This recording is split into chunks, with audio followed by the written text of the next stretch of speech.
शिव मंदिर में जाकर नंदी के कानों में कहकर नंदी के सींग के बीच में से शिवजी का दर्शन करते हैं, उसी तरह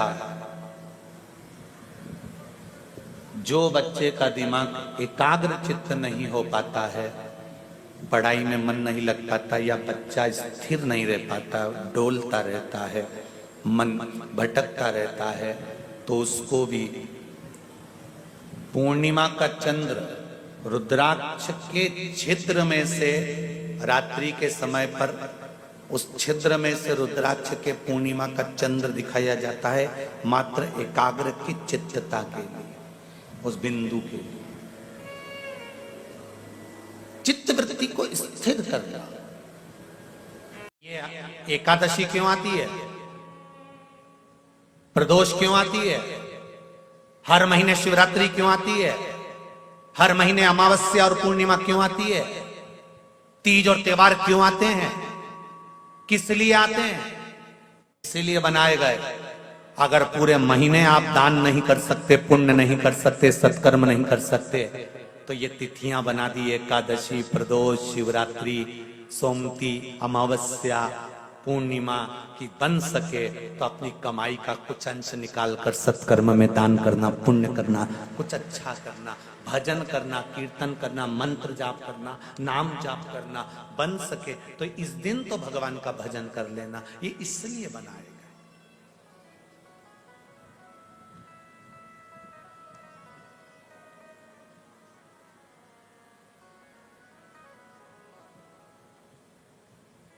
कोई जरूरी नहीं है कि तुम 24 घंटा भगवान का भजन करो, कोई जरूरी नहीं है कि 21,600 श्वास तुम भगवान के नाम की जपते ही रहो। हम तो आपसे ये भी नहीं कहते कि तुम 24 घंटा भगवान का भजन करने बैठो, हमने कभी नहीं किया आपसे कि 24 घंटा भजन करो। हम तो इतना बोलते हैं, आदि में पुनि, आज पहले के संबंध और आज के संबंध को याद रखना। पहले के समय पर लड़का लड़की को केवल लड़की चाय की ट्रे लेकर आती थी, नीचे रखती थी, निगाह उठाकर देखती थी, लड़के ने लड़की को देख लिया, लड़की ने लड़के को देख लिया, संबंध पक्का हो गया। वो विवाह आज तक टिक रहा है, आज तक। ये जितने डोकरा डोकरी बैठे हैं नहीं, इनको देख लो, ये विवाह आज तक टिक रहा है।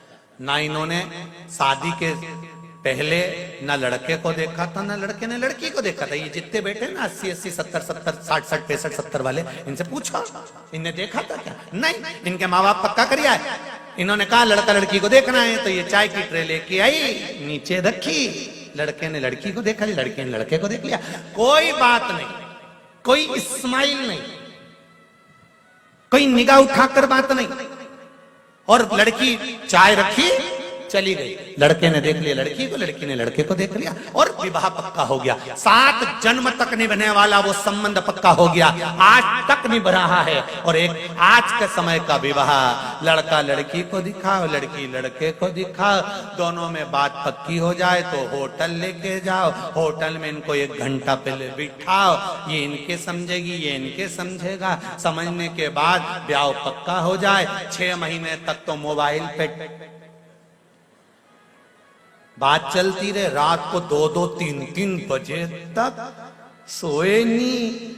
बेटे की माँ खुश, मारा छोरा, इधर बेटी की माँ खुश, मारी छोरी, ब्याह पक्का हो गया। 1 करोड़ रुपए शादी खर्चे में लगा दिए, मेहमान खाए पिए, डेंटिंग पेंटिंग करके वो जाए, और मालूम पड़े 6 महीने में तलाक हो जाए।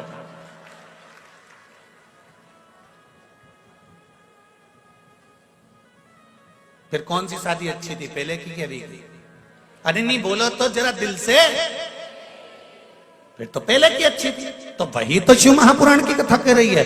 2 घंटे तक माला लेकर बैठे हो, 4 घंटे तक मंदिर में बैठे हो, 5 घंटे तक पाठ कर रहे हो, 6 घंटे तक पूजन कर रहे हो, 7 घंटे तक ये कर रहे हो, कहीं वो कर रहे हो। भगवान कह रहा है इतना टाइम मेरे पास बर्बाद मत कर, पहले की शादी याद कर।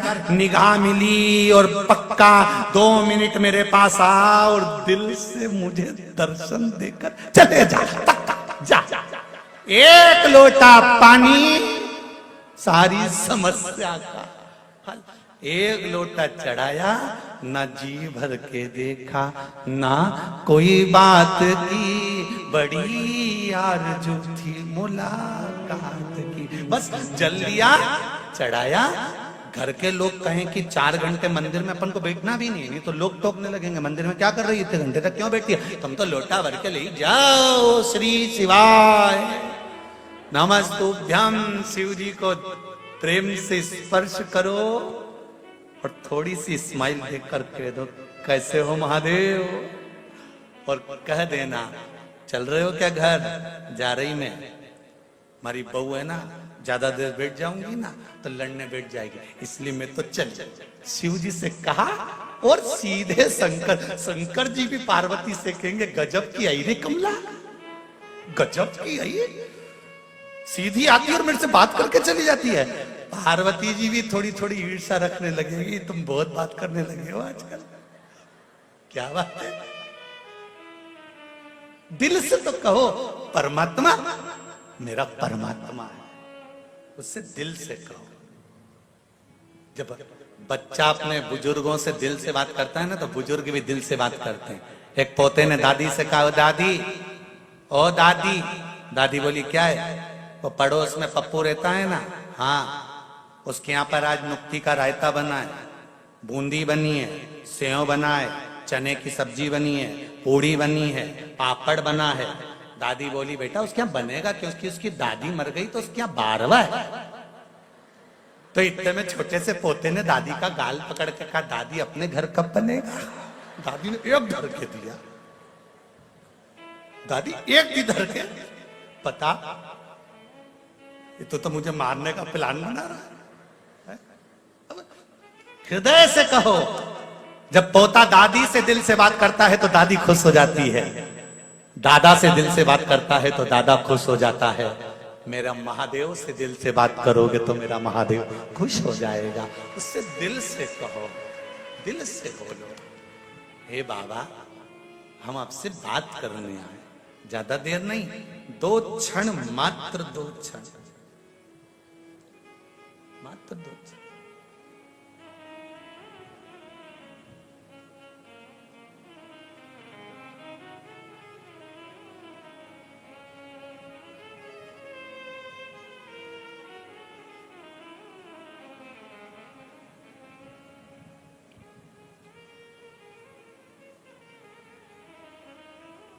महाराज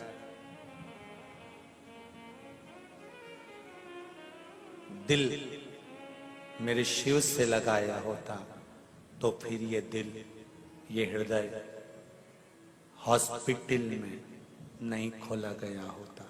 इसको लगाओ मेरे देव अधिदेव महादेव से, उसके पास ले जाओ।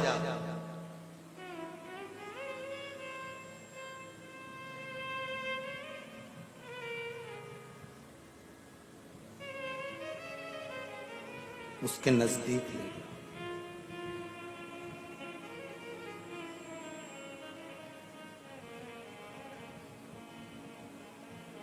महाराज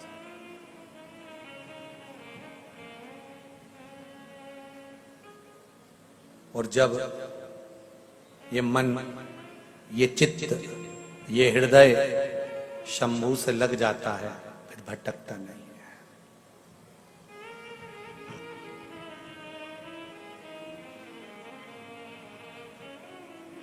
मेरे भोले तेरा सहारा है, मेरे भोले तेरा सहारा है, मेरी नैया का तू किनारा है, मेरी नैया का तू किनारा। तेरे दर पर मेरा गुजारा है, तेरे दर पर मेरा गुजारा है, तेरे दर पर मेरा गुजारा है, तेरे दर पर मेरा गुजारा है। मेरी नैया का तू किनारा है मेरी नैया का तू किनारा है। मेरे भोले तेरा सहारा है मेरे भोले तेरा सहारा है मेरी नैया का तू किनारा है मेरी नैया का तू किनारा है। शिव नाम जपो शिव नाम जपो शिव नाम बिना उद्धार नहीं शिव नाम जपो शिव नाम जपो शिव नाम बिना उद्धार नहीं। शिव नाम जपो शिव नाम जपो शिव नाम बिना उद्धार नहीं शिव नाम जपो शिव नाम जपो शिव नाम बिना उद्धार नहीं। शिव नाम बिना उद्धार नहीं शिव नाम बिना उद्धार नहीं। ओ शिव नाम बिना उद्धार नहीं शिव नाम बिना उद्धार नहीं। ओ विश्वनाथ बिना कल्याण नहीं विश्वनाथ बिना कल्याण नहीं। भोलेनाथ जपो शिव नाम जपो शिव नाम बिना उद्धार नहीं शिव नाम जपो शिव नाम जपो शिव नाम बिना उद्धार नहीं।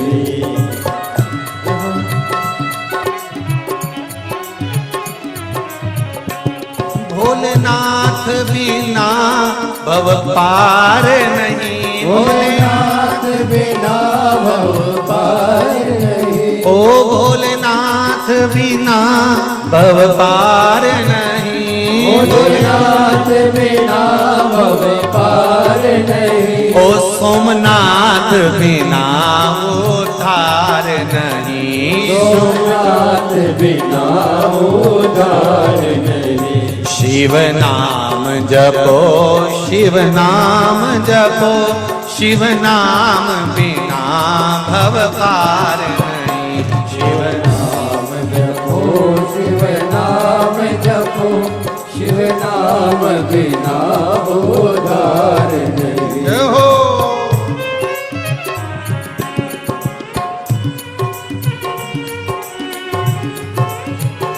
केदारनाथ बिना उद्धार नहीं केदारनाथ बिना उद्धार नहीं। महाकाल बिना उद्धार नहीं महाकाल बिना उद्धार नहीं। ओ शिव नाम बिना भव पार नहीं शिव नाम बिना भव पार नहीं। शिव नाम जपो शिव नाम जपो शिव नाम बिना भव पार नहीं शिव नाम जपो शिव नाम जपो शिव नाम बिना उद्धार नहीं। जय हो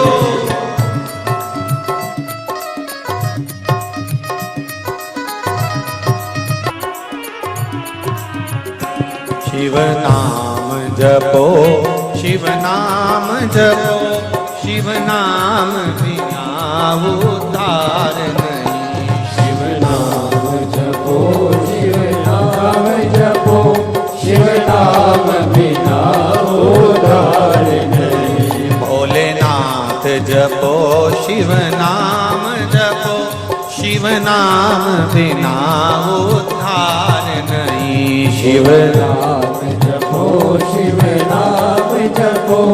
शिव नाम बिना उद्धार नहीं, भोलेनाथ बिना उद्धार नहीं, भोलेनाथ बिना उद्धार नहीं, शिव नाम बिना उद्धार नहीं, नाम बिना उद्धार नहीं, शिव नाम जपो, शिव नाम जपो, शिव नाम बिना भव पार नहीं, शिव नाम जपो, शिव नाम जपो, शिव नाम बिना उद्धार नहीं, शिव नाम बिना भव पार नहीं, शिव नाम बिना भव पार नहीं, ओ शिव नाम बिना उद्धार नहीं, शिव नाम बिना उद्धार नहीं। हर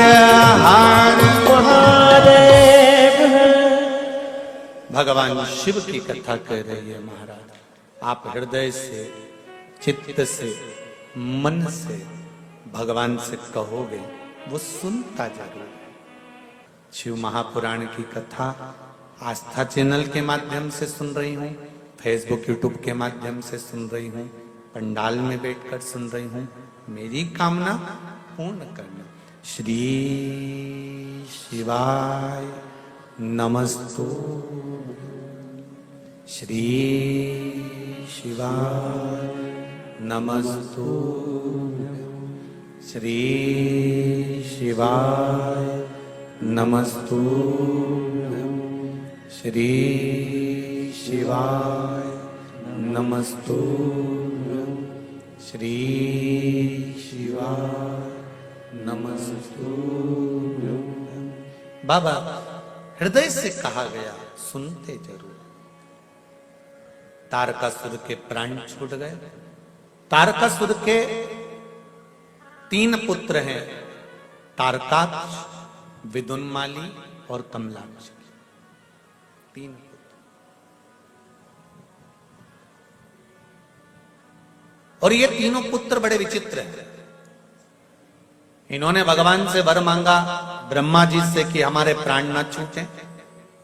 ब्रह्मा जी बोले ऐसा हो नहीं सकता, मरना तो निश्चित है, मृत्यु निश्चित है, मरोगे तो सही। बिल्कुल निश्चितता है कि प्राण जाएंगे जरूर, प्राण जाएंगे जरूर, निश्चित। महाराज अगर प्राण जाएंगे ही, सबको मालूम है कि एक ना एक दिन जाना है। और कौन कितने दिन याद करता है किसको? तेरा तेरा दिन याद करें क्यों रे मन सुमिरन क्यों नहीं करे। कितने दिन याद करेंगे? मात्र तेरा। उसके बाद बूंदी से खूब झरे क्यों रे नर सुमिरन क्यों करे। बाद में तो केवल मनुष्य खाएगा और कभी आपका गुण स्मरण नहीं गाएगा। केवल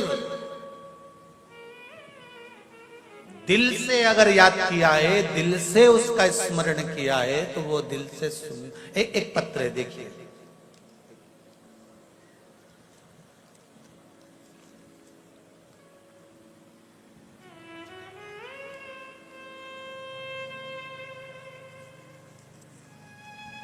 श्री श्याम सुंदर जी तिवारी,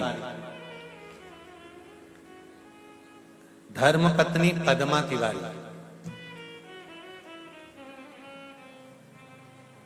कोतापेट आर के पुरम।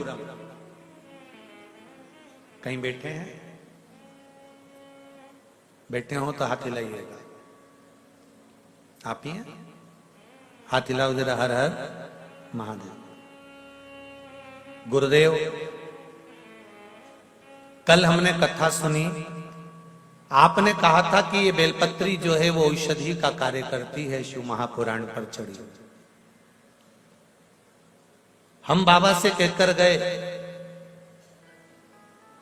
कि हमारे पति को पथरी है और बहुत बड़ा स्टोन है, तकलीफ रहती है।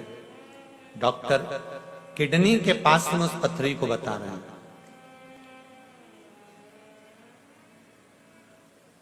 30 से 35 साल हो गए थे इस पथरी को, फिर भी यहां से एक बेलपत्री ले गए। एक वही बेलपत्री हमने अपने श्रीमान को खिलाई। इस बेलपत्री को खिलाते ही 30 से 35 साल पुरानी किडनी में हुई पथरी एक ही रात में यूरिन के रास्ते से निकलकर बाहर हो गई। 15 दिन से बहुत तकलीफ में थे। बस एक ही बेलपत्र ने सारी 35 साल की तकलीफ खत्म कर दी। आपके चरणों को लख लख प्रणाम करती हूं। हम मटेरियल से आए हैं और प्रभात फेरी के भक्त हैं। आपका आशीर्वाद दीजिएगा कि हम प्रभात फेरी करते रहे। श्री शिवाय नमस्तुभ्यम। बैठिए। हर हर महादेव। एक बेलपत्र में बाबा बस इतनी विनती करना कि किसी की गरज ना रहे और किसी का करज ना रहे। हाथ जोड़कर भगवान से विनती करना, भोलेनाथ इतनी कृपा करना कि किसी की गरज नहीं रहे। हाथ नहीं जोड़ना पड़े किसी की आगे कि भैया मेरा ये काम कर दो, भैया मेरा ये काम कर दो, भैया मेरा ये काम कर दो। किसी की गरज ना रहे और माथे पर किसी का करज ना रहे। भोलेनाथ जब प्राण त्याग कर जाऊं तब अलमस्त होकर भगवान का भजन करती करती जाऊं। कोई चिंता नहीं, ना गरज, ना तो मैंने उससे कहा कि मेरा यह काम कर दे, ना मुझे किसी की गरज की जरूरत पड़ी, ना मैंने किसी से कहा कि मेरा यह काम करना। कहा तो मेरे भोलेनाथ जी से कहा तो मेरे शंभू से कहा तो मेरे ओघरदानी से कहा तो मेरे शंकर से कहा। गरज और करज मुझे किसी का भी ना रहे, इतनी कृपा करना बाबा। ना गरज रहे ना करज रहे। नीति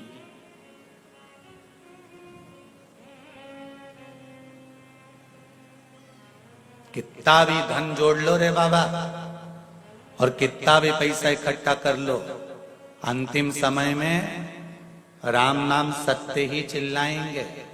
जो लेकर जाएंगे वो ये नहीं चिल्लाएंगे करोड़पति मरा है तो जम के चिल्लाओ हाय धन हाय धन हाय धन हाय धन।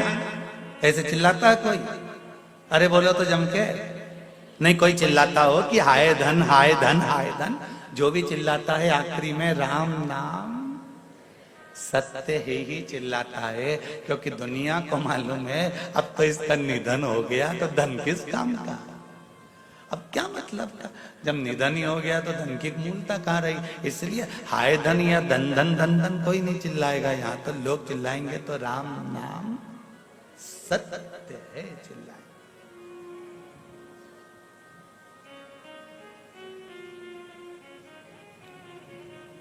गिरा दिया।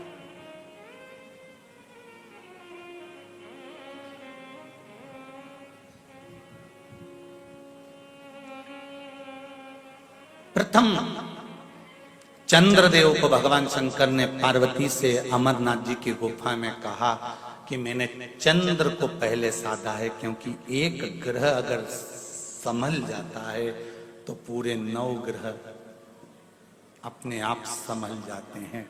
घर का प्रथम बेटा, घर की प्रथम बेटी अगर संस्कारवान निकल जाती है तो ये निश्चित है कि बाकी के बच्चे भी संस्कारवान निकल जाएंगे। प्रथम को संवारा है, प्रथम।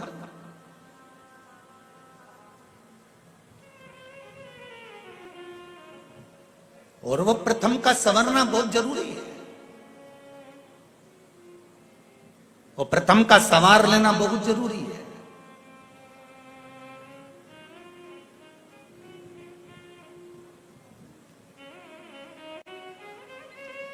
हम लोग चिल्लाते हैं हम सुधरेंगे युग सुधरेगा, हम बदलेंगे युग बदलेगा।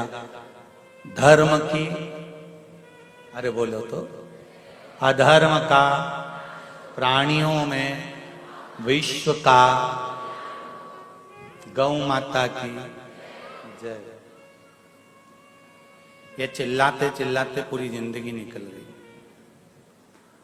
हम बदलेंगे, युग बदलेगा।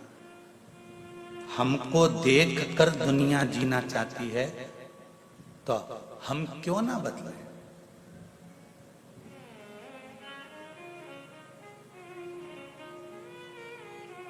आप किसी को कहें ना कहें कि आप जाओ और एक लोटा पानी चढ़ाओ, आप घर से एक लोटा पानी लेकर निकल कर मंदिर जाना चालू करेंगे, आपको देखकर दुनिया के नहीं, परिवार के नहीं, तो मोहल्ले की कई माताएं आपके एक लोटे को देखकर वो भी चालू कर देगी। ये निश्चित है, ये निश्चितता है। एक पत्र आया है, देखिए, बड़ा सुंदर है।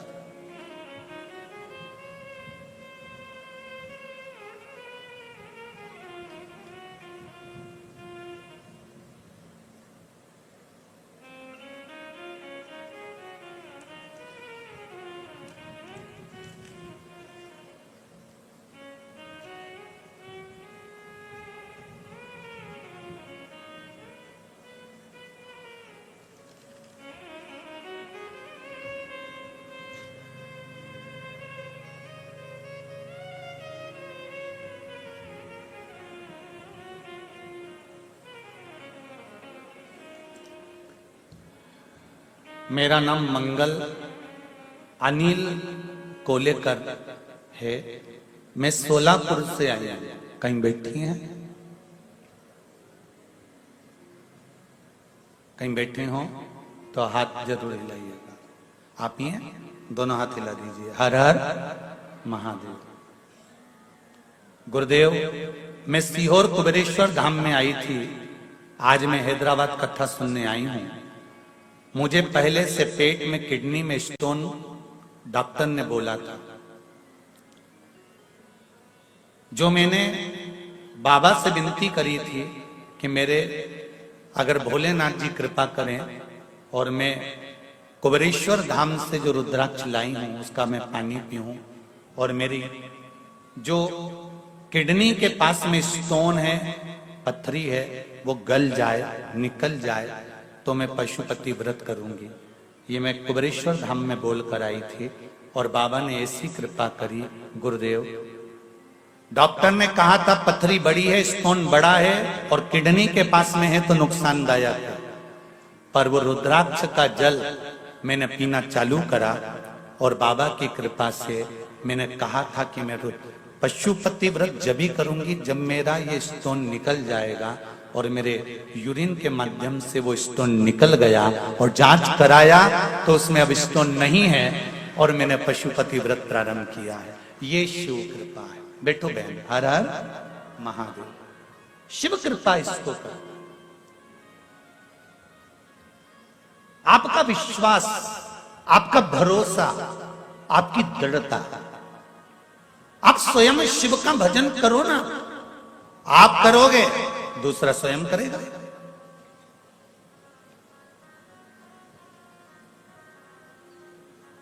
एक पत्र और है, देखिए।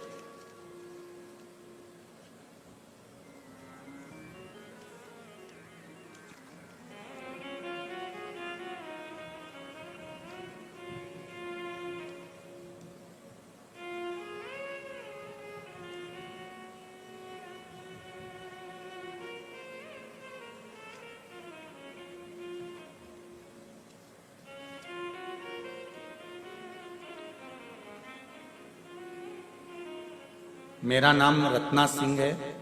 मैं धूलपेट निवासी हैदराबाद से हूं। कहीं बैठी हैं?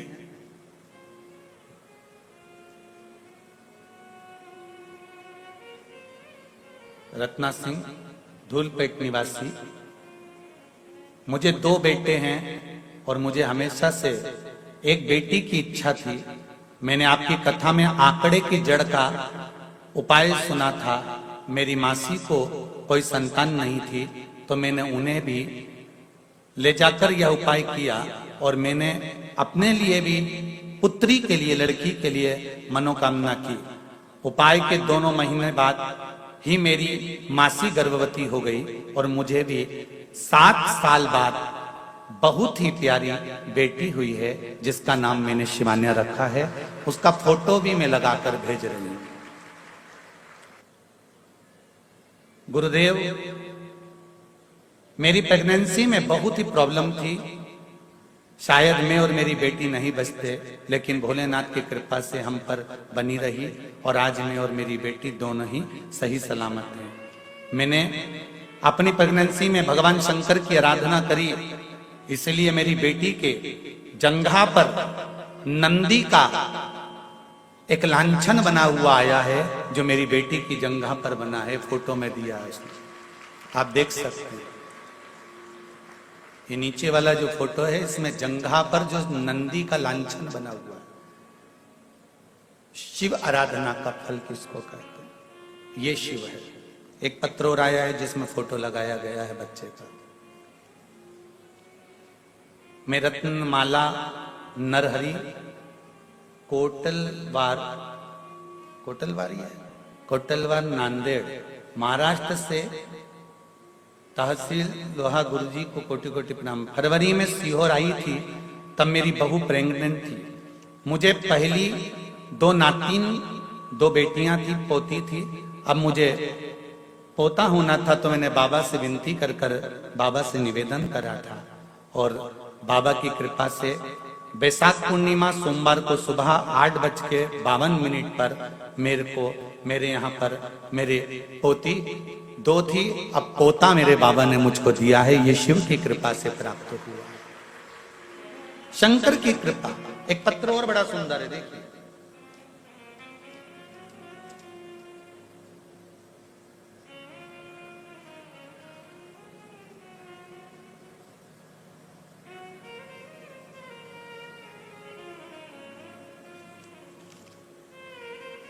रजनीकांत भट्ट, बिटिया छवि वेदिका भट्ट, मंदसौर मध्य प्रदेश से आई हैं। आप हैं? श्री शिवाय नमस्तुभ्यम।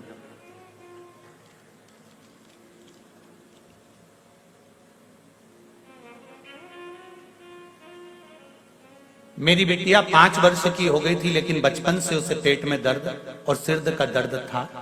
बहुत से डॉक्टरों को दिखाया, परंतु उसको बीमारी की समझ नहीं आई। हम दोनों और परेशान रहने लगे। जहां भी जाना होता बहुत ही दवाइयां साथ में लेकर जाने लगे, फिर भी कोई स्थायी हल नहीं हो पाया। लेकिन जब से कथा में सुना कि बाबा को चढ़ी बेलपत्र और जल पीने से सभी बीमारियां कट रही हैं, तो हमने भी नियम बना लिया कि 1 बेलपत्री और जल हर दिन सेवन करेंगे। दुख धीरे धीरे कटने लगे और 2 माह पहले सीहोर धाम से जो रुद्राक्ष प्राप्त किया, उसके जल को सिर्फ 2 दिन बाबा पर चढ़ाकर पिलाया। जो चमत्कार हुआ, उस दिन से आज तक बिटिया ने कभी ना तो पेट दर्द हुआ और ना कभी सिर दर्द हुआ। मेरी बेटी को मैं यहाँ हैदराबाद में मंदसौर से केवल धोख लगाने के लिए आया हूँ। शिव महापुराण की कथा में हर हर महादेव। बैठिए महाराज जी, श्री शिवाय नमस्तुभ्यम। बैठिए। मैं केवल मंदसौर मध्य प्रदेश से हैदराबाद में केवल धोख लगाने आया हूँ। बाबा देवादिदेव महादेव। शिव भक्ति, शंकर की उदारता, शंकर की करुणा, ये कोई साधारण नहीं है। तेरी कृपा बिना न हिले एक भी अणु, लेते हैं श्वास तेरी कृपा से।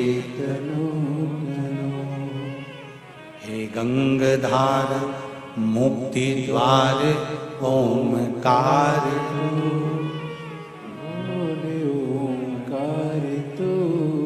आयो शरण तिहारी शंभु तार तार। शिव की आराधना से जो सुख मिलता है वो कहीं नहीं मिल सकता। सारी समस्या का हल एक लोटा जल। फिर दुनिया चाहे कितना भी विरोध करे, चाहे दुनिया कितने भी अपशब्द कहे, चाहे दुनिया कितना भी ताना दे। किसी को हार्ट अटैक भी आ गया डॉक्टर अपना काम करेगा, तुम एक बार लोटा लेकर पानी लेकर शिव के मंदिर तो जाओ। जिसकी हालत वेंटिलेटर पर पड़ा हुआ है उसका नाम और गोत्र बोलकर बाबा से दिल से कहकर, बाबा उसके छोटे बच्चे हैं, बचा लो ना उसको। जब राजा श्वेत के प्राण आप बचा सकते हो तो क्या इसके प्राण नहीं बचा सकते? दिल से गणेश कार्तिकेय पर जल चढ़ाकर, अशोक सुंदरी पर जल चढ़ाकर, जया विषहरा के कमंडल को देखते हुए, जलाधारी को देखते हुए शंकर के शिवलिंग पर जल चढ़ा दो। विश्वास कहता है वो वेंटिलेटर से नीचे उतरेगा और बाबा कृपा करेगा। दिल से कहना पड़ेगा, तार बिछाने से कुछ नहीं होगा, कनेक्शन जोड़ना पड़ेगा।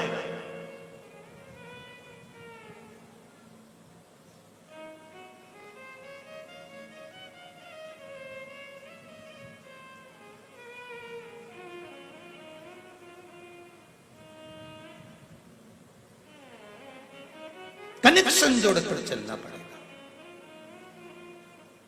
जैसे घर में बुजुर्गों के होने से बच्चों को चिंता नहीं रहती, बहुएं उठी मायके चली गई, बहुएं किटी पार्टी में चली गई, बहुएं यहां चली गई, बहुएं वहां चली गई। क्यों?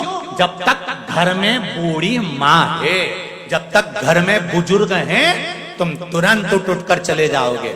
जिस दिन जिसके घर से बुजुर्ग चले जाते हैं, कहीं जाने के लिए 50 बार सोचना पड़ता है। घूमने भी जाना है तो एक गार्ड रखना पड़ता है कि जो घर की सेफ्टी रखे। वो तो फ्री फोकट के चौकीदार मिले हैं तुमको।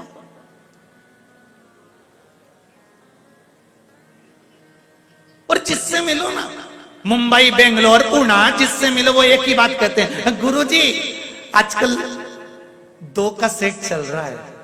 हमने कहा 2 का सेट कैसे? बस पति और पत्नी, और ज्यादा हो तो हम 2 हमारे 2। हमने तो कहा भैया देखो, हमारी मम्मी तो जब जब जाती थी ना बाजार में तो 6 का सेट खरीद के लाती थी। बोलो सही है कि गलत है? यहां पर भी बुजुर्ग माताएं बैठी हैं, बूढ़े बूढ़े लोग बैठे हैं। जब भी बुजुर्ग बाजार जाता था तो 6 का सेट खरीद कर लाता था। स्टील की कटोरी 6, थाली का सेट 6, चीनी का सेट 6, गिलास का सेट 6, चद्दर का सेट 6, बंदरवाल का सेट से पैर पोछनी 6। तो घर में भी 6 का सेट होना चाहिए। 2 पति पत्नी, 2 बच्चे और 2 बूढ़े माँ बाप, तब जाकर ये 6 का सेट कंप्लीट होता।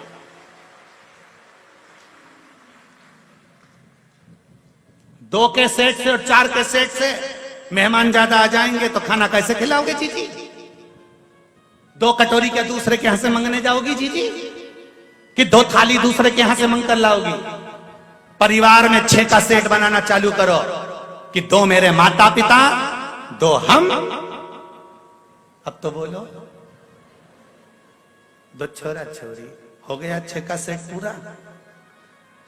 पहले की बुजुर्ग माता यहाँ बैठी हैं, बोलो तो रही जीजियो, तुम बुजुर्ग जितने बैठे हो सही ईमानदारी से बोलो। पहले कटोरी लेके आते थे, कितनी लाते थे? अरे बोलो जम के, कितनी लाते थे? 6। थाली कितनी लाते थे? 6। कन्यादान में भी देते थे तो कभी 1-2 नहीं दी, 6 का ही सेट दिया। गिलास 6, कटोरी 6। हमारे 2 मेहमान ज्यादा आ जाए तो थाली धो, भाई वो खा ले, उसके बाद धो के दूसरे को दे। सीधी बात है, अगर मेहमान ज्यादा आ जाए तो फिर थाली धो के उसको दो। पर यहाँ तो शिव पुराण कह रही है, मेरा शंभू की कथा कह रही है, मेरी शंकर की कथा कह रही है। सेट पूरा रखो रे घर के अंदर, सेट पूरा होना चाहिए।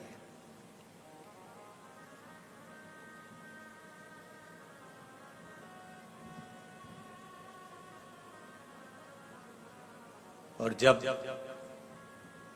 घर में जो बुजुर्ग होते हैं, घर में जो बूढ़े होते हैं, इनके होने से बड़ा लाभ है। केला खाया है कभी तुम लोगों ने? तो केले का जो छिलका होता है ना, वो काला पड़ जाता है, पर अंदर का केला बेकार होता है क्या? नहीं, छिलका भले गड़बड़ हो जाएगा पर अंदर के भाग को अंदर के जो केला है उसको वो बेकार नहीं होने देता। उसी तरह घर के जो माता पिता हैं वो केले के छिलके की तरह हैं। वो भले अवस्था गलती चली जाती है, शरीर ढलता चले जाता है, पर अपने बेटे और बेटी को कभी तकलीफ नहीं आने देते। ऐसे केले के छिलके माता पिता नहीं है, वो केले के छिलके हैं जो केले को बेकार नहीं होने देते। उसी तरह घर के बुजुर्ग, घर के बड़े आपको कभी बेकार नहीं होने देते।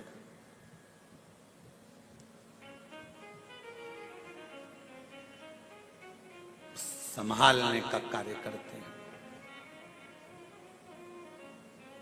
तो कितने का सेट? अरे जम के तो बोलो, आवाज नहीं निकल रही हैदराबाद वालों, आवाज जरा जम के। 6 का सेट। तुम बोल सकते हो अब सबको, हमारे यहाँ सोफा सेट भी है, हीरे का सेट भी है, डिनर सेट भी है, और हमारे यहाँ 6 का सेट भी है।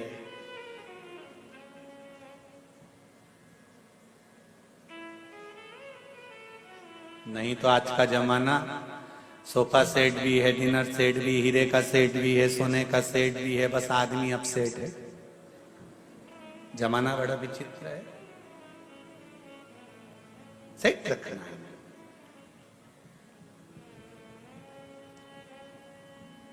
पार्वती ने फिर शिव जी से कहा, प्रथम चंद्र को आपने पकड़ा,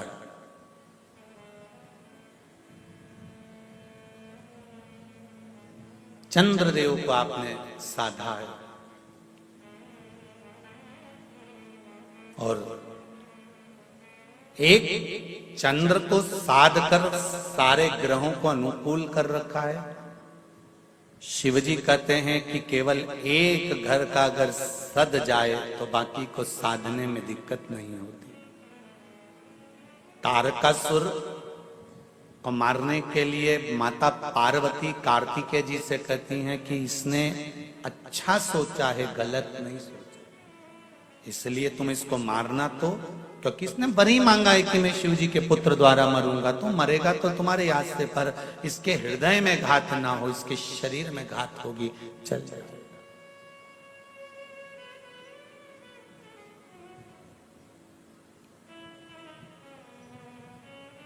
इसके हृदय में घात ना हो, शरीर में घात होगी तो चल जाए। तारकासुर के प्राण छूटे, शरीर नीचे गिरा।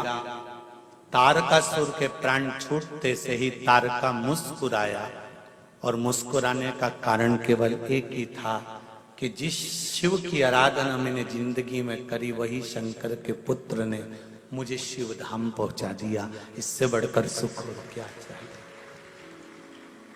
जितने लोग आस्था चैनल पर कथा सुन रहे हैं, फेसबुक यूट्यूब पर कथा सुन रहे हैं और इस पावन प्रागण्य में कथा सुन रहे हैं, उनसे निवेदन करूंगा, बहुत भटक लिए थे अपन, सारी दुनिया में भटक रहे थे, किसको भजें किसको भजें, किससे कहें किससे ना कहें, ना जाने कितनी कितनी जगह पर जाकर सिर रगड़ा होगा, ना जाने कितनी जगह बाबा जोगियों के चक्कर में पड़ गए होंगे, ना जाने कितने प्रपंच में पड़ गए होंगे, पैसे पे पैसा बर्बाद कर दिया होगा।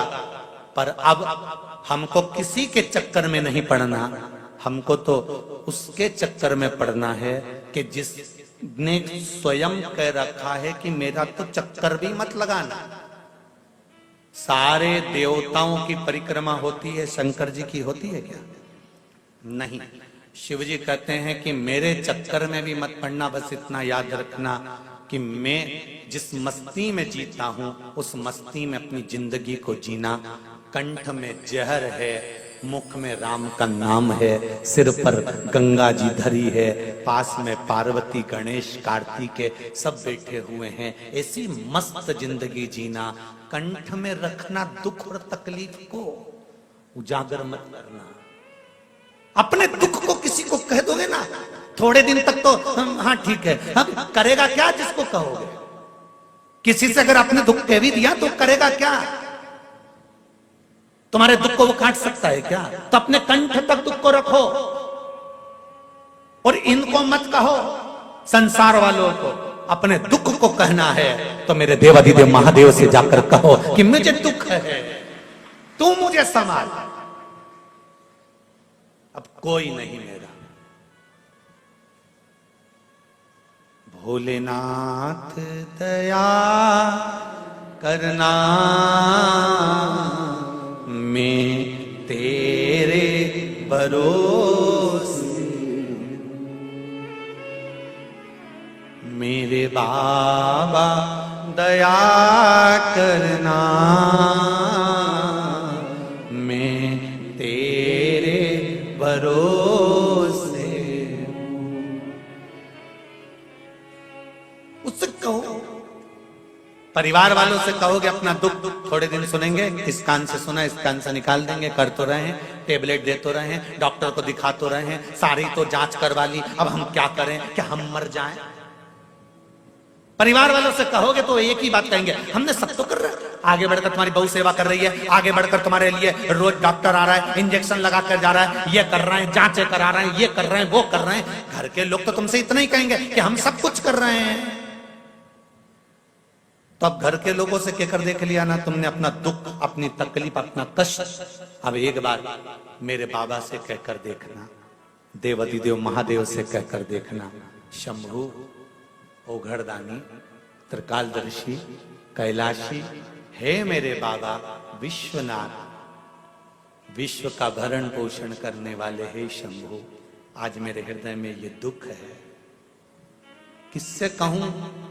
एक तू ही तो है, किससे कहे? अब उससे बोलकर देते।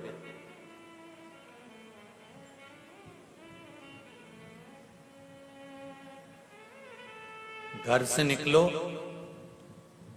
तो श्री शिवाय नमस्तुभ्यम या पंचाक्षर नमः शिवाय या षडाक्षर ओम नमः शिवाय या द्वादशाक्षर ओम नमो भगवते वासुदेवाय या 2.5 अक्षर का कृष्ण या 2 अक्षर का राम कहते हुए निकले।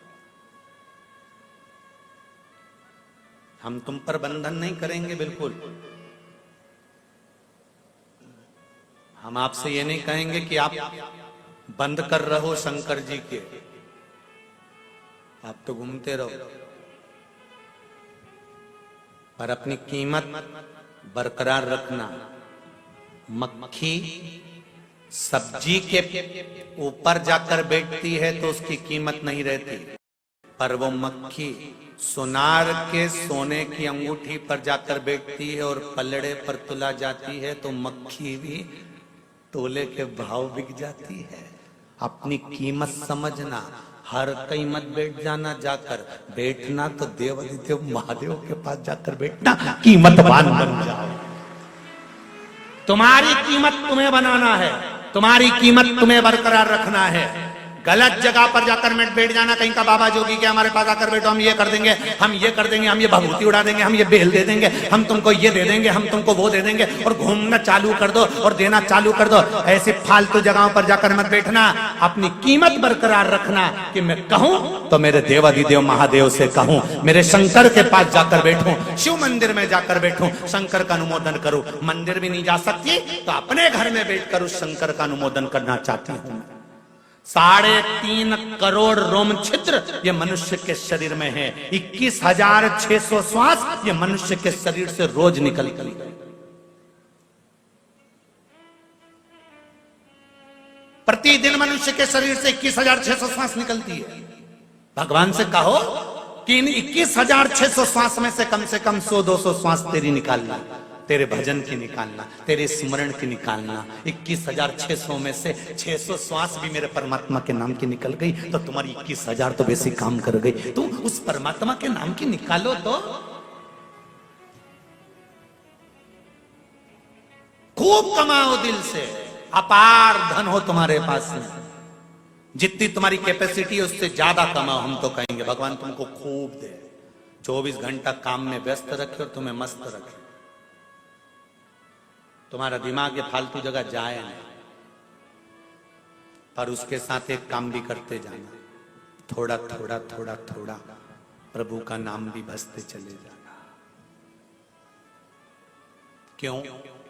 कर्म का भोग मनुष्य को भोगना पड़ता है। दुकान पर पत्नी नहीं बैठती, पति को बैठना पड़ता है।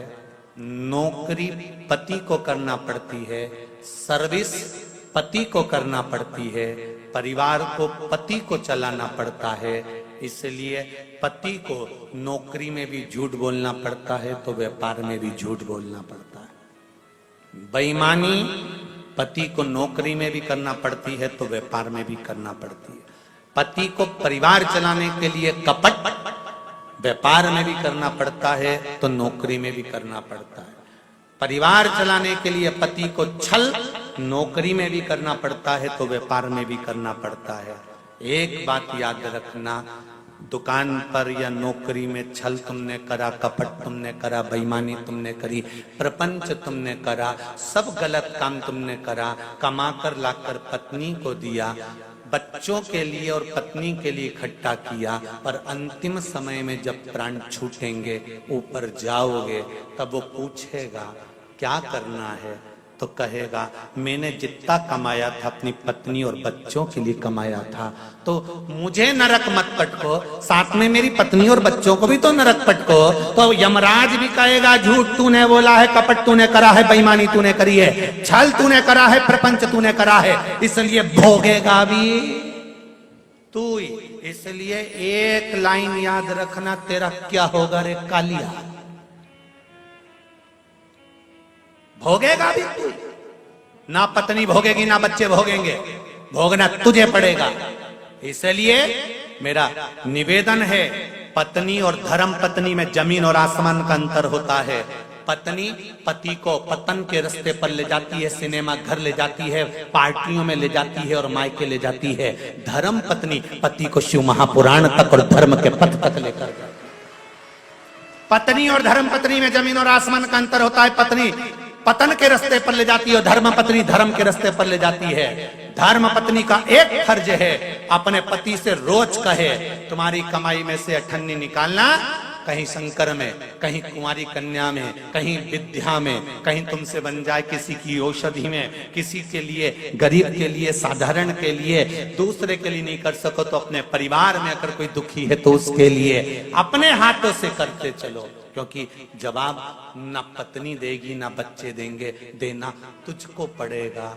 मत बुरे कर्म कर बंदे वरना पछताएगा, भगवान की आंखों से तू बच नहीं पाएगा, तो बच नहीं पाएगा। तेरे कर्म का फल भी तू ही पाएगा, तेरे कर्म का फल भी तू ही पाएगा। जैसा किया तूने तेरे आगे आएगा, जैसा किया तूने तेरे आगे आएगा। मत बुरे कर्म कर बंदे, मत बुरे कर्म कर बंदे वरना पछताएगा, भगवान की आंखों से तू बच नहीं पाएगा, तू बच नहीं पाएगा। अरे ओ अज्ञानी मत करना, अरे ओ अज्ञानी मत करना। कहाँ पाया तिलक बायर का सही जगह फिट कर दोगे ना, तो एक बेलपत्री भी साधारण नहीं होती। मेरे शिव का अमृत है, औषधि है, ये सहज नहीं है, औषधि।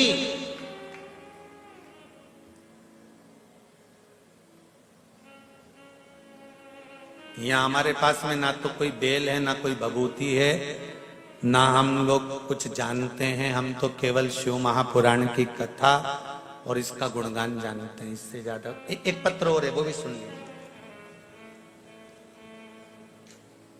भगवान का दिया हुआ सब कुछ था, संतान योग नहीं था। 2 साल से बहुत परेशान थे। कुछ डॉक्टरों ने आईवीएफ का बोल दिया था, हमने भी आईवीएफ का सोच लिया था, लेकिन मेरी मम्मी आपकी कथा 2 साल से सुन रही थी। वो मेरे को पहले भी बोले थे आपके उपायों के बारे में, लेकिन मैंने सुना नहीं था। मैं हमेशा बोलती थी कि मेरी मेडिकल कंडीशन खराब है और मुझे डॉक्टरों के इलाज की जरूरत है, पंडित जी के उपाय की नहीं। फिर मेरी मम्मी ने बोला कि 3 महीने कर ले उपाय, भगवान का संतान सुख देगा, विश्वास रख। मैंने आपके द्वारा बताए गए आंकड़े की जड़ का उपाय किया और दूसरे महीने में प्रेग्नेंट हो गई और शिवजी की कृपा से आज 5वां महीना चल रहा है। आपकी बात सही साबित हो गई गुरुजी। सब डॉक्टर हाथ खड़े कर दिए थे, तब बाबा महादेव कृपा करते हैं। मैं आज आपकी कथा में बाबा को धन्यवाद देने के लिए आई हूँ, बैठी हूँ। और गुरुजी मेरा एक प्रश्न है, आपने जो आंकड़े की जड़ का उपाय बताया था, अब वो धागा कमर में छोटा पड़ने लगा है, तो उसका क्या करना चाहिए? उस धागे को बड़ा कर लीजिए और उसको बांध लीजिए। अगर बैठे हो तो आपको बहुत बहुत साधुवाद। बाबा देव अधिदेव महादेव आपकी झोली खुशियों से भरे। हर हर। बहुत प्रश्न है, बहुत आनंद है, और आपके भीतर भी बहुत सारे प्रश्न उपस्थित हैं। बहुत ऐसे लोग आए हैं जिनकी मन की बात शिव जी ने स्वीकार करी है और आप बताना चाहते हो, पर समय की अवस्था। एक बाबूजी कुछ कहना चाहते हैं, जरा माइक भेजो, जरा जल्दी भेजो। ज्यादा लोगों का हम लोग नहीं सुन पाएंगे क्योंकि कथा पर चलना है। पहुंचाओ जरा, बाबूजी के पास पहुंचाओ, सफेद वस्त्र पर जो पड़े।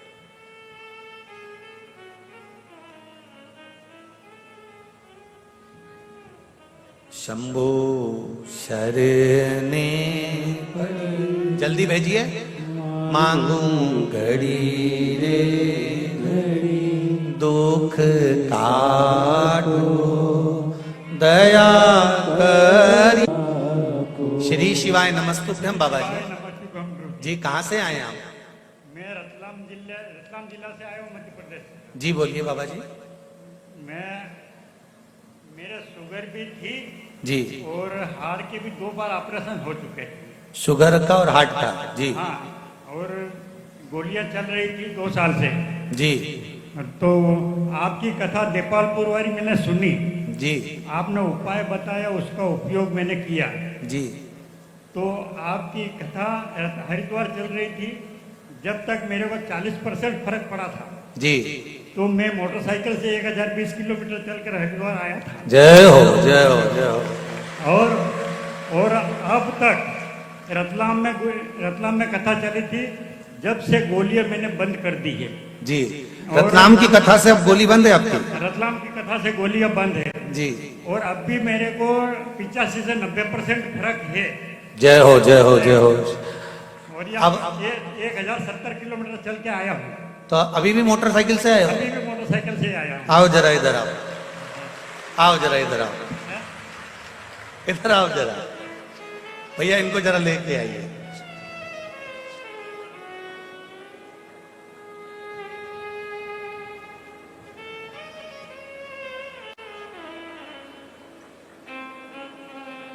शिव के भक्त हैं, सारे गण यही नजर आएंगे। हर हर। आओ जरा, बायती जी जरा ऊपर आओ। एक जनी आओ, एक जनी आओ।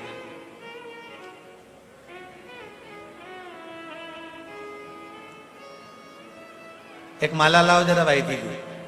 हाँ जल्दी लाओ।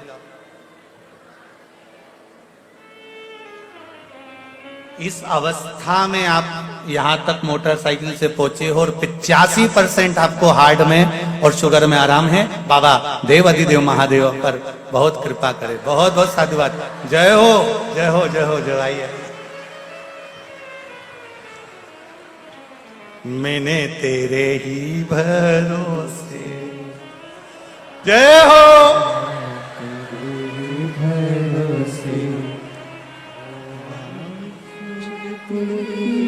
जागे बाबा डोर हतो छठी नामे कटी जावागी। आई आई आई। आओ जरा इधर आ, जोरदार ताली बजाए।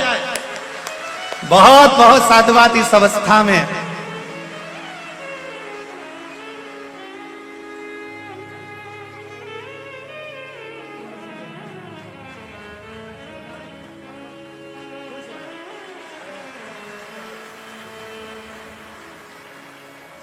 पाँव में भी तकलीफ है, आप देखेंगे पाँव में भी तकलीफ है।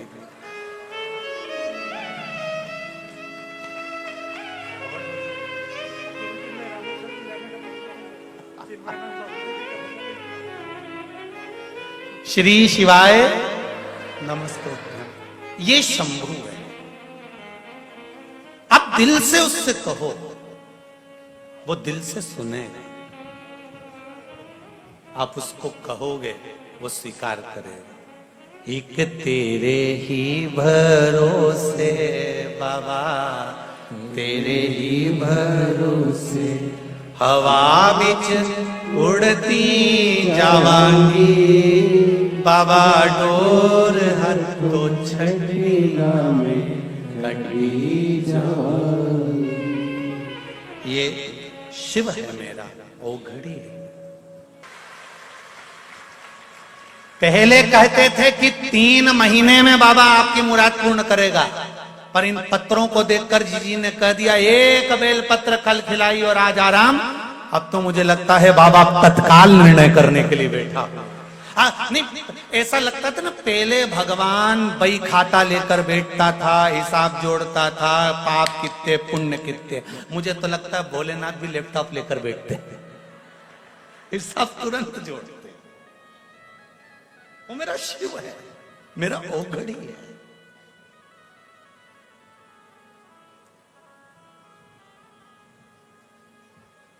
उसकी भक्ति अविरल है। महाराज तारकासुर मर गया। तारकासुर के 3 पुत्र, तारकाक्ष, विदुमाली, कमलाक्ष की 3, और ये तीनों शिवजी से, यहां ब्रह्मा जी से वर मांग रहे कि हमारे प्राण ना छूटे। सबको मालूम है कि मृत्यु निश्चित है, मरना है, प्राण जाएंगे, ये सिद्ध है, निश्चित है। फिर भी मानव तो मानव है, मनुष्य का शरीर तो मनुष्य का है। पर इस मानव के शरीर द्वारा भजन का जो फल है, उस फल के आगे कोई फल नहीं है। एक बच्चों की शादी कर कर देख लेना, और एक बार शिव महापुराण की कथा करवा कर देख लेना, सुख शिव महापुराण की कथा से ही प्राप्त होगा। थोड़ी व्यवस्थाएं जरूर करना पड़ती है, पर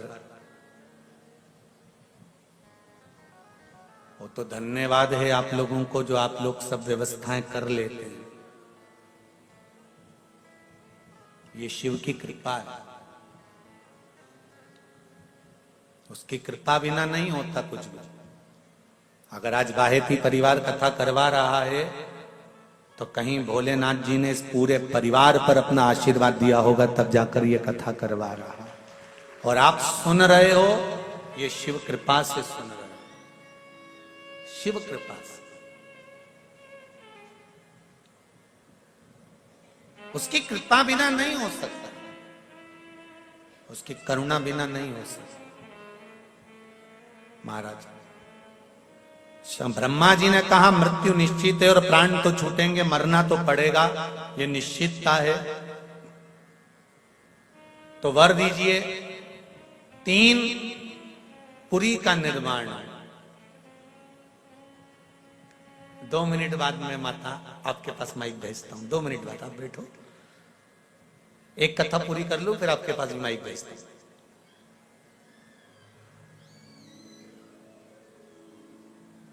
3 पुरी का निर्माण किया, और 3 पुरी का निर्माण करा, और उस 3 पुरी के निर्माण कर कर उसका निवास किया, और वर मांगा महाराज वर मांगा, आसन दो, वर मांगा कि महाराज वर दीजिए कि यदि हमारे प्राण छूटे और हमारे अगर प्राण जाए तो तीनों के एक साथ जाए, ये वर दीजिए। हम तीनों के प्राण एक साथ, हम तीनों।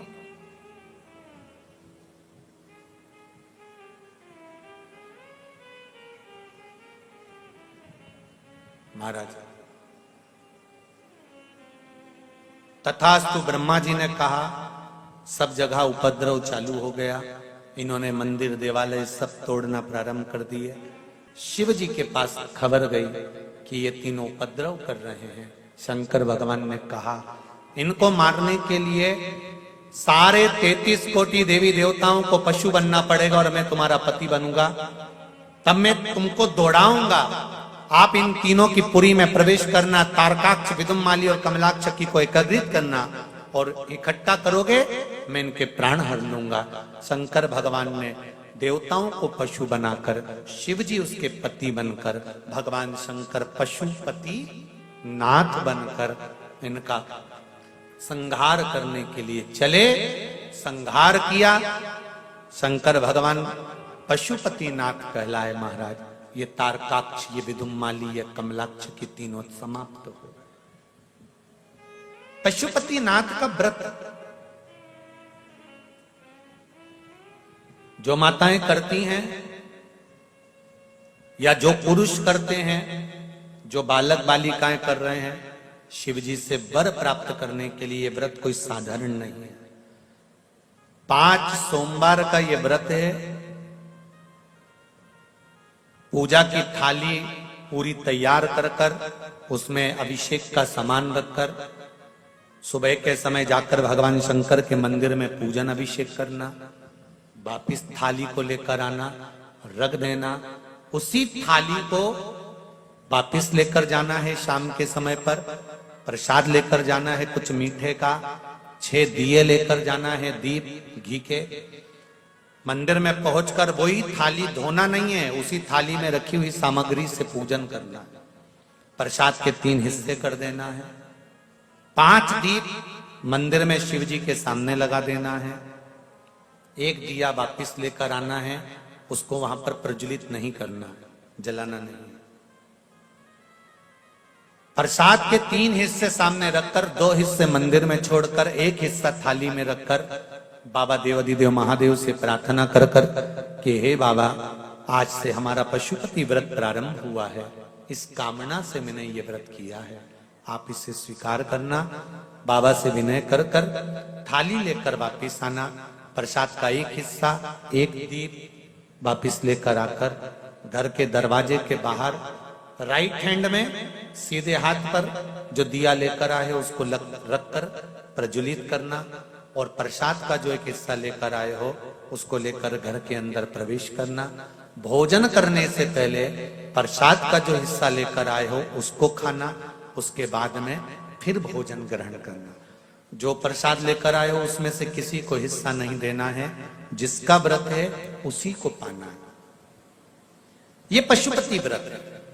इस व्रत के बीच में अगर कोई तिथि का व्रत, कोई आप चतुर्थी करते हो या छठ करते हो या तीज करते हो या सोमती अमावस्या पड़ गई, सोमती का व्रत करते हो, तो इस व्रत को उस दिन मत करना।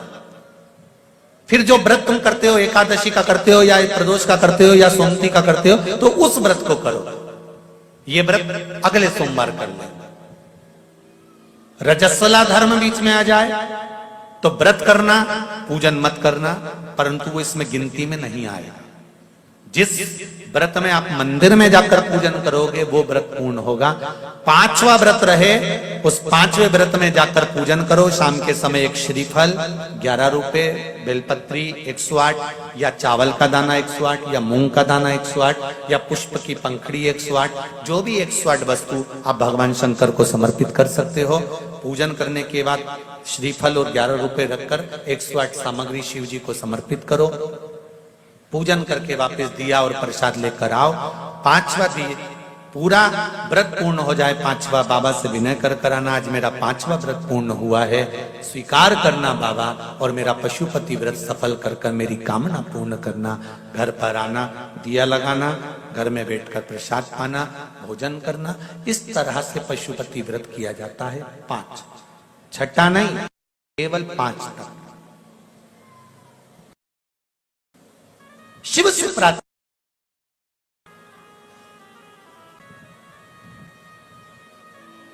कौन कौन करता है यहाँ पे व्रत? करते हो पशुपति व्रत? करें आप लोगों ने? रखिए रखिए, बहुत बहुत साधुवाद, करना चाहिए। जिस कामना के लिए, जिस भाव के लिए, जिस हृदय चित्त के लिए आप बाबा देव अधिदेव महादेव का व्रत धारण करते हैं, बाबा देव अधिदेव महादेव आपकी कामना पूर्ण करते हैं। करें शिव की आराधना। तारकासुर के प्राण छूटे, तारकाक्ष, विदुमाली, कमलाक्ष की तीनों के प्राण छूटे। समय आया, आगे वर्णन किया गया, भगवान देव अधिदेव महादेव आनंद के साथ विराजमान थे। शंकर भगवान के नेत्र श्रु से अंधकासुर की उत्पत्ति हुई, उसके प्राणों को हरा। विदल और उत्पल ये 2 असुर हुए, जिन्होंने पार्वती जी को देखकर तुरंत आक्रमण करना चाहा और माता पार्वती को ले जाना चाहा।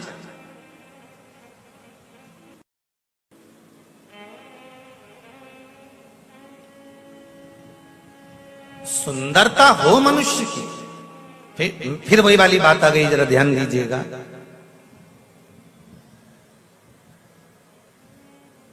सुंदरता होगी तो लुच्चों की नजर तुम पर जरूर होगी। धन होगा तुम्हारे पास में तो चोर की नजर जरूर होगी। और अगर दिल में, हृदय में भगवान की भक्ति होगी तो मेरे भोलेनाथ की नजर जरूर, ये निश्चित है, पक्का।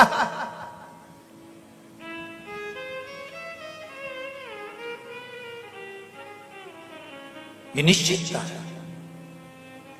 अगर हृदय में भक्ति है, भगवान के प्रति भाव जागृत है, शिव की आराधना आप कर रहे हैं, राम की आराधना, कृष्ण की आराधना, दत्त की आराधना, देवी की आराधना, जो आप कर रहे हैं, भगवान की आराधना में अगर डूबे हुए हो तो निश्चित है जिस परमात्मा की हम आराधना कर रहे हैं उस परमात्मा की दृष्टि हम पर है। विदल और उत्पल ने माता पार्वती जी पर ध्यान दिया। जैसे ही पार्वती जी पर ध्यान दिया, क्रोध आ गया पार्वती मैया को। माता पार्वती जी ने गणेश जी का शस्त्र पड़ा था, कुंदुक। कुंदुक देखा होगा आप लोगों ने, गणेश जी के हाथ में एक शस्त्र होता है एस जैसा, वो कुंदुक पार्वती जी ने उठाया और कुंदुक का प्रहार विदल और उत्पल पर कर दिया। विदल उत्पल पर जैसे ही करा, विदल उत्पल के प्राण छूटे। वो कुंदुक जाकर भगवान शंकर के चरणों में जाकर गिरा। चरणों में गिरते से शिव जी का नाम कुंदकेश्वर पड़ गया। क्या नाम पड़ा है? कुंदकेश्वर।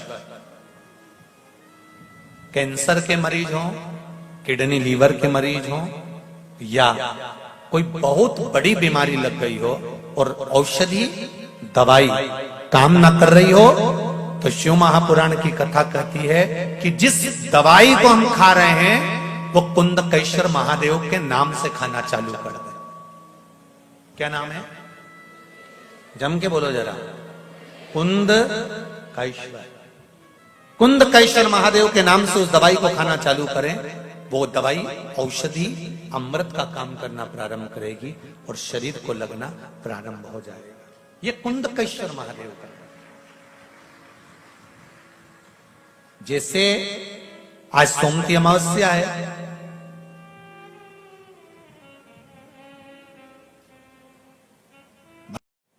भगवान शंकर पर चढ़ा हुआ जल, शिवजी पर समर्पित किया हुआ जल, थोड़ा सा जल उसमें से बचा हुआ, शिव मंदिर से लाया हुआ कुंदकेश्वर महादेव के नाम का जल पीपल के वृक्ष के नीचे चढ़ा देने पर किसी भी ग्रह, चाहे शनि बेकार चल रहा हो, चाहे राहु बेकार चल रहा हो, चाहे केतु बेकार चल रहा हो, चाहे बुध हो, चाहे बृहस्पति हो, कोई भी ग्रह, नवग्रह में से कोई भी ग्रह अगर आपका बेकार चल रहा है, आपने शिव मंदिर में गए, शंकर जी पे चढ़ा हुआ, शंकर जी पे जल समर्पित करा, उसी कलश में थोड़ा सा जल बचा लीजिए और वो जल अगर आपने पीपल के दे दिया है, कुंदकेश्वर महादेव के नाम से ग्रह अपने आप अनुकूल होने लगे। ये दो जगह पर काम करता है, ध्यान दीजिएगा जरा। कुंदकेश्वर का नाम दो जगह काम करता है, एक औषधि के लिए, एक क्रोध के लिए। घर में ऐसा लग रहा है कि परिवार टूट रहा है, माता और बच्चों की नहीं बन रही, सास बहू की नहीं बन रही, भाई भाई की नहीं बन रही, कुटुंब कबीले में नहीं बन रही, उसकी जगह पर भी कुंदकेश्वर का जल काम आता है।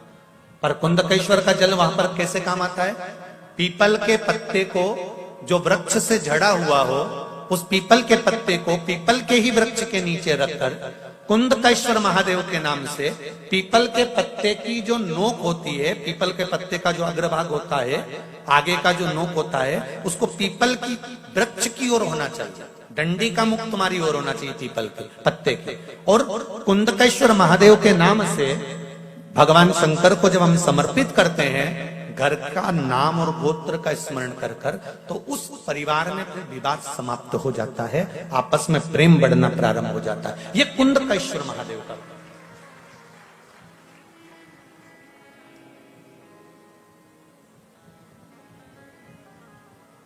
शिव भक्ति की ओर अग्रसर महाराज।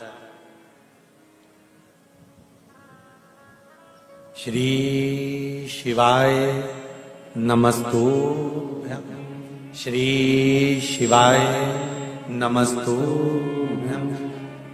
शिव कथा कह रही है, मां जगतजननी जगदम्बा माता पार्वती ने स्मरण किया, भगवान शंकर को निवेदन किया, और निवेदन कर कर नवग्रह शिव महापुराण का जो स्मरण अपन कर रहे हैं, उसका एक आनंद पीपल के वृक्ष की जड़ में कुंदकेश्वर महादेव के नाम से जल समर्पित कर कर सुख प्राप्ति का भाव।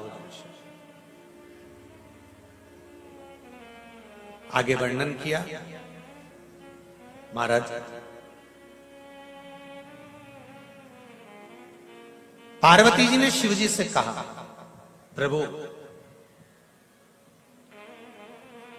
हे भोलेनाथ, हे त्रिकालदर्शी, हे कैलाशी, हे अविनाशी,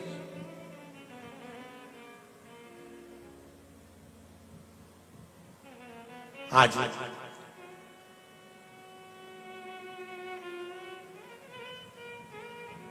दनु के पुत्र रम और करम, ये दोनों बड़े प्रबल हैं, इनके घर में संतान नहीं है।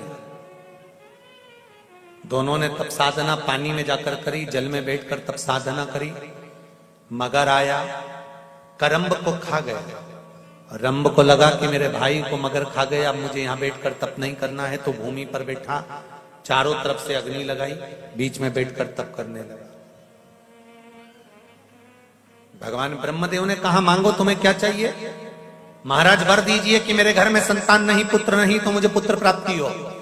भगवान ब्रह्मा जी ने वर दे दिया, तुम तपस्या कर कर उठकर जब जाओगे, जाते समय जिसको प्रेम से देख लोगे, उसी से तुम्हारा पुत्र प्राप्त होगा। रंब उठकर जब जाने लगा, जाते समय एक महिष, एक भैंस निकल कर जा रही थी, और रंब ने उस महिष को प्रेम से देख लिया। उस भैंस को, उस महिष को प्रेम से देखा तो महिष का गर्भ ठहर गया। भैंस जब गर्भ ठहरा तो अपने घर गई, तो उसका जो पति था भैंसा, महिषा, उसने देखा कि मेरी पत्नी का गर्भ कैसे ठहर गया, तो ध्यान करा तो मालूम पड़ा इसके गर्भ में रंब का पुत्र है। इसको क्रोध आया, महिषा दौड़ कर गया भैंसा, और उसने जाकर रंब को मार दिया। रंब मरा, नगर के लोगों ने उसका अंतिम संस्कार करा। तो भैंस को लगा, महिष को लगा कि इसका पुत्र मेरे गर्भ में है, मैं इसकी पत्नी कहलाऊंगी, क्यों ना इसके साथ सती हो जाऊं। और महिष जलती हुई चिता में कूद गई। जैसे ही जलती हुई चिता में महिष कूदी, कूदते से ही उस भैंस का एक पुत्र उत्पन्न हो गया। धधकती हुई चिता की अग्नि में से बाहर निकला, उसका नाम महिषासुर हो गया। महिषासुर ने ब्रह्मा जी का वर प्राप्त करा कि मुझे वर दो। मैं किसी के हाथ से ना मरूं। ब्रह्मा जी ने कहा ऐसा नहीं हो सकता, मरना तो पड़ेगा, तो अगर वर दीजिए, अगर मरूं तो किसी स्त्री के हाथ से मरूं। तथास्तु कह दिया।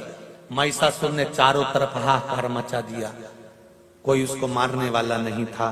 तब देव अधिदेव महादेव के पास में जाकर निवेदन करा, आप कुछ करिए और इस महिषासुर को मार दीजिए। शिवजी ने कहा कि महिषासुर को तो स्त्री मारेगी। लक्ष्मी जी से जाकर कह दो लक्ष्मी जी मार दे। भगवान विष्णु ने कहा लक्ष्मी जी नहीं मार सकते। क्यों? क्योंकि लक्ष्मी जी में इतना बल नहीं कि वो महिषासुर को मार सके। क्यों?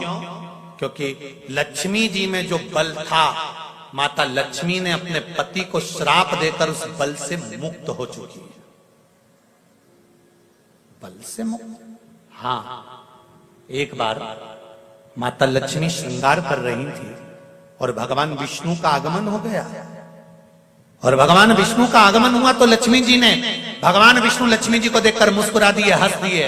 लक्ष्मी जी को क्रोध आ गया और क्रोध में आकर कहा, नारायण तुम मुझे देखकर हंसे हो? मैं तुम्हें श्राप देती हूं कि तुम्हारा सिर कट जाए और तुम्हें घोड़े का मुंह लग जाए, क्योंकि तुम घोड़े जैसे हंसे। भगवान विष्णु का हयग्रीव अवतार हुआ लक्ष्मी के इसी श्राप से, घोड़े का मुख लग गया। तो लक्ष्मी ने अपने पति जी से अपशब्द कह दिए थे, इसलिए इसमें बल नहीं है। तो सरस्वती से कहो वो महिषासुर को मार दे। सरस्वती में भी वो बल नहीं है कि वो महिषासुर को मार दे, क्योंकि एक बार ब्रह्मा जी यज्ञ कर रहे थे, उस यज्ञ में ब्राह्मण कह रहे थे जल्दी से सरस्वती को लेकर आओ, वीणा देवी को लेकर आओ। ब्रह्मा जी बार बार जाकर कहते वीणा चलो, सरस्वती चलो, सरस्वती चलो, देवी चलो, ब्रह्मणी चलो, पर सरस्वती देवी नहीं गई। ब्राह्मणों ने कहा यज्ञ का मुहूर्त निकल रहा है, ब्रह्मा जी कुछ तो करना पड़ेगा। ब्रह्मा जी ने कहा आपको जो करना है करो। तभी ब्राह्मणों ने गाय को खड़ा करा, गौ माता को खड़ा कर कर ब्राह्मण वेद की ध्वनि करने लगे। ब्राह्मण जब वेद की ध्वनि करने लगे, गाय को खड़ा कर कर जब वेद की ध्वनि करी, तो गौ माता के मुख से वेद माता गायत्री को प्रकट कर दी। और ब्राह्मणों ने गाय को मुख से जब वेद माता गायत्री को प्रकट करा, उस गायत्री को प्रकट करके ब्रह्मा जी के पास में बिठा दिया। पास में बिठाकर यज्ञ प्रारंभ कर दिया। ब्रह्माणी ने आकर श्राप दे दिया, ब्रह्मदेव तुमने अपनी पत्नी का अपमान करा है, मैं तुम्हें श्राप देती हूं, पृथ्वी पर कहीं तुम्हारे मंदिर नहीं होंगे, कहीं तुम्हारे मंदिर नहीं होंगे, केवल जहां तुमने यज्ञ करा है पुष्कर में, बस यहीं छोड़कर। तो भगवान शंकर से कहा अब आप कुछ करिए। शिव जी ने पार्वती से कहा, पार्वती ने जाकर क्रोध कर कर महिषासुर का संहार कर दिया और माता का नाम महिषासुर मर्दिनी हो गया। ये शिव कृपा, ये शिव कृपा। आया समय माता पार्वती जी ने भगवान शंकर से कहकर गणेश जी के मंगल विवाह का प्रस्ताव रखा। विश्वरूप जी की, विश्वरूपा जी की सुंदर दो पुत्रियां रिद्धि और सिद्धि के साथ श्री गणेश जी महाराज का मंगल विवाह हो रहा है। जोरदार ताली बजाकर गणेश जी के मंगल विवाह का स्मरण करेंगे। घड़ी की दुकान पर ही घड़ी ठीक हो सकती है, उसी तरह जैसे घड़ी की दुकान पर ही घड़ी ठीक होती है, तो ये समय, ये घड़ी, ये पल, ये नक्षत्र, ये समय, ये वर्ष, ये महीने, ये वार जिसने बनाए हैं वो है देवाधिदेव महादेव। अगर हमारा भी समय ठीक नहीं चल रहा हो तो शंकर जी के पास ले जाकर थोड़ी देर बैठ जाओ, ये घड़ी, ये समय, ये पल, ये नक्षत्र ठीक हो जाएगा। थोड़ा शिव की आराधना में, थोड़ा शंकर भगवान की आराधना में इस घड़ी और इस पल को लगाने का प्रयास करिए।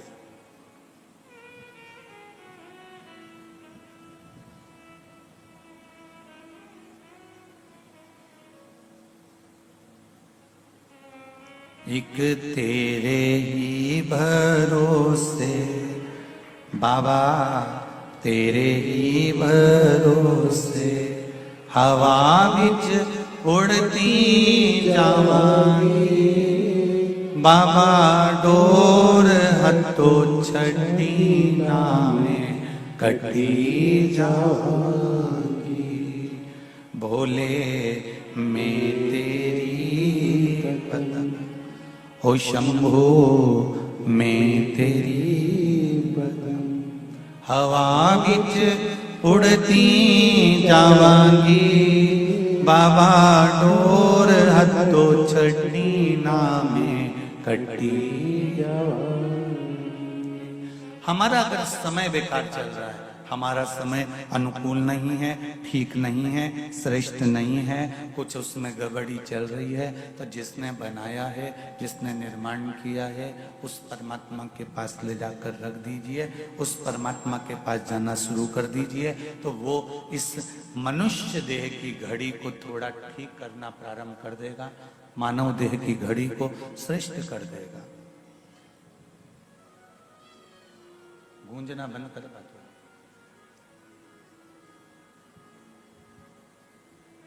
इस समय को श्रेष्ठ जगह पर लगाना चाहिए। ये सीधा हाथ है, ये उल्टा हाथ है। सब अच्छा काम कौन से हाथ से होना चाहिए? जम के बोलो जरा, सीधे हाथ से। तो इस उल्टे हाथ को बुरा नहीं लगता होगा कि बताओ मैंने कौन सा पाप किया?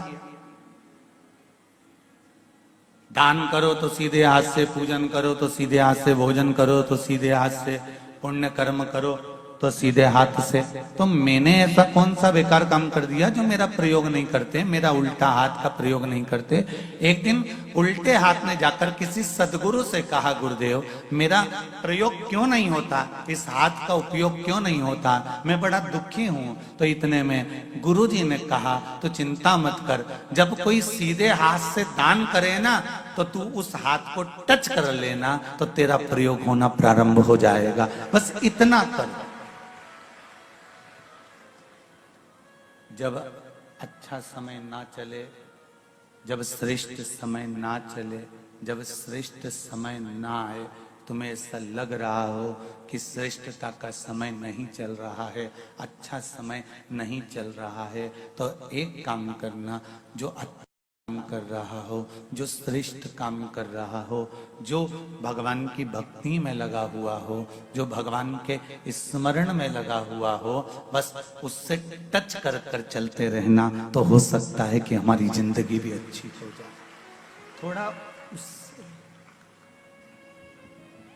थोड़ा उससे लगकर चलो। शंभू शंभू, थोड़ा उससे लगकर चलने का प्रयास करें।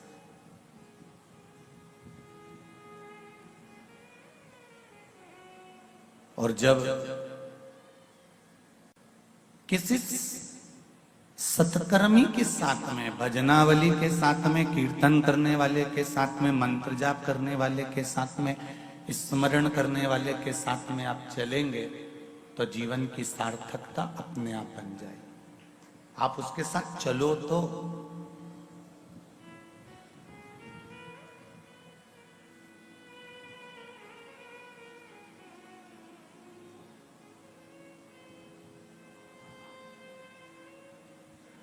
गंगा मैया के जल से कार्तिकेय बाबा की उत्पत्ति हुई, कार्तिकेय बाबा प्रकट हुए।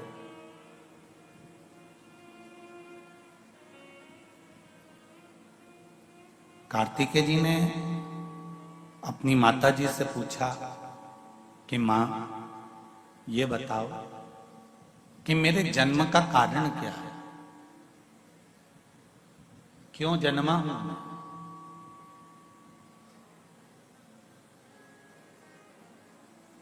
मेरे जन्म का कारण है क्या? मेरे जन्म का कारण क्या हो? तो मां तुरंत बोली कि तुम्हारे जन्म का एक कारण है तारकासुर का संहार।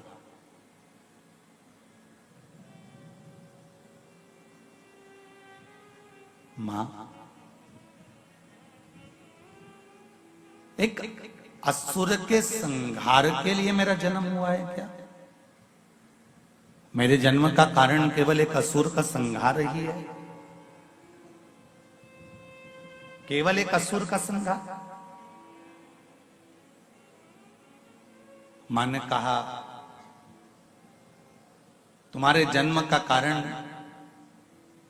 असुर का संहार तो मां असुर का संहार तो पिताजी भी कर सकते थे, असुर का संहार तो कोई दूसरा भी कर सकता था, असुर का संहार तो कोई अन्य 33 कोटि देवता में कोई देवता आकर कर सकता था। फिर मां ये बताओ कि मेरे ही द्वारा इस असुर का संहार क्यों, किस लिए? मां कहती है कार्तिकेय, ये जो तारकासुर है ये शंकर भगवान का परम भक्त है।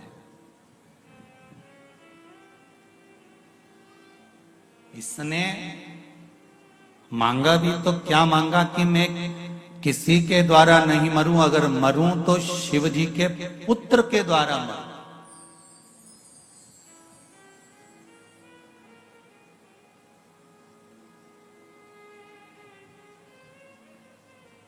जो अच्छा होता है ना वो अच्छा ही सोचता है, जो श्रेष्ठ होता है वो श्रेष्ठ ही सोचता है।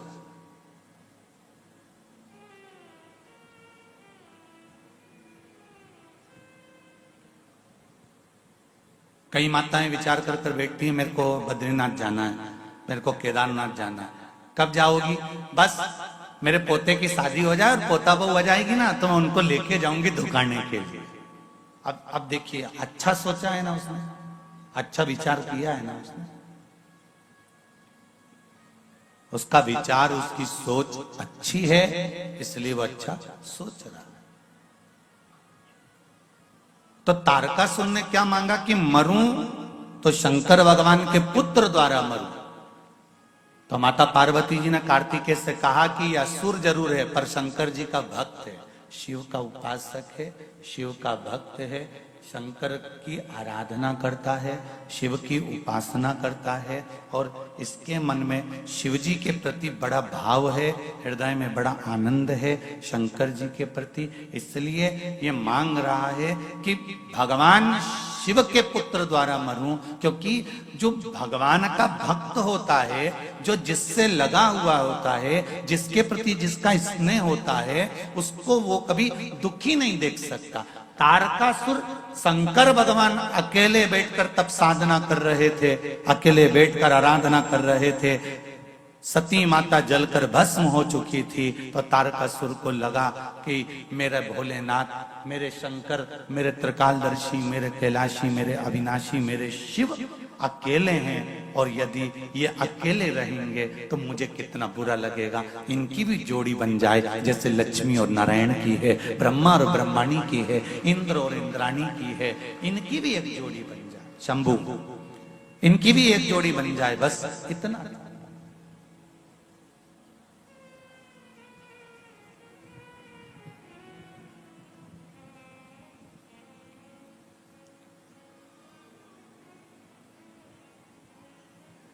इसलिए मांगा क्या? मांगा केवल इतना कि शिव जी के पुत्र के द्वारा मेरे प्राण छूटे, भगवान शंकर के पुत्र द्वारा मेरे प्राण छूटे। पुत्र कब होगा? जब शंकर भगवान की समाधि हटेगी, तब साधना हटेगी और इनका मंगल विवाह होगा, और विवाह होगा तब जाकर इनका पुत्र होगा। एक बात आपसे कहना चाहेंगे, कभी शिव मंदिर में जल चढ़ाने का मौका मिले और आप शंकर जी के मंदिर में जल चढ़ाने के लिए जाएं, या बेलपत्र चढ़ाने के लिए जाएं, या शिव जी की आराधना करने के लिए जाएं,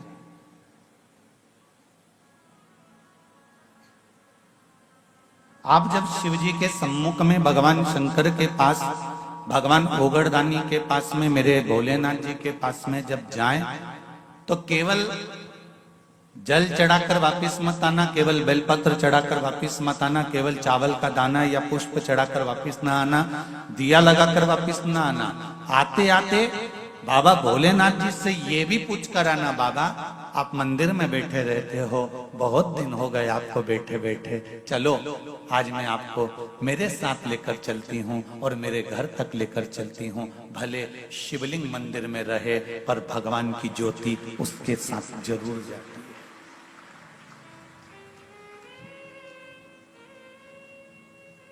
शिवलिंग भले मंदिर में रहे। हम क्यों कहते हैं कि 12 ज्योतिर्लिंग? ज्योतिर्लिंग का मतलब क्या होता है? जहां शंकर भगवान की ज्योति हमेशा प्रकट रहती है। और ज्योति से मतलब ये नहीं कि घी का दिया या तेल का दिया प्रकट रहता, उससे मतलब नहीं है।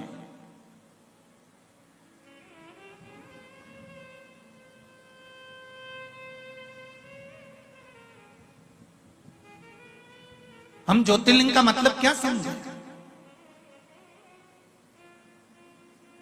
जहां पर भगवान शंकर की ज्योत जल रही है उसका मतलब ज्योतिर्लिंग? नहीं नहीं नहीं। जहां घी का दिया जल रहा है उसका ज्योतिर्लिंग? नहीं। जहां तेल का दिया जल रहा है उसका मतलब ज्योतिर्लिंग? नहीं। ज्योतिर्लिंग का मतलब होता है जहां पर शंकर पार्वती 24 घंटे उस भूमि पर, उस स्थान पर विद्यमान है। इसलिए कैलाश पर माता पार्वती जी ने जब एक प्रश्न किया था तो अमरनाथ की गुफा में शंकर भगवान ने पार्वती को अमर कथा सुनाई थी, और उस अमर कथा में माता पार्वती जी ने एक प्रश्न किया था।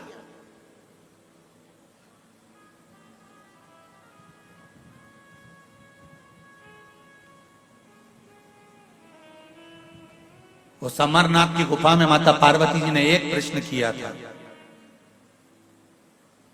आप जिस स्थान पर विराजमान होते हो उस स्थान से आप कितनी देर के लिए ओझल होते हो, कितनी देर के लिए जाते हो? बहुत ध्यान से सुनना रे भाई। आप अगर 2 साल से 3 साल से 4 साल से 5 साल से 8 साल से अगर शिव महापुराण की कथा सुन रहे हो तो उसमें आज की कथा बड़ी विशेषता में ध्यान रखना। सोमती अमावस्या नवग्रह शिव महापुराण की कथा हैदराबाद बाहेती परिवार द्वारा जो हो रही है उस पर ध्यान दीजिएगा। और अगर सुनने से वंचित रह जाओ तो बाद में सुन लेना, पर सुनना जरूर कथा। आप कितनी देर, कितनी घड़ी, कितने पल, कितने क्षण, कितने समय आप किस जगह पर रहते हो, यह पार्वती जी ने अमरनाथ जी की गुफा में माता पार्वती ने शिव जी से प्रश्न किया, जिस समय पर अमर कथा बाबा देवाधिदेव महादेव माता पार्वती को सुना रहे थे।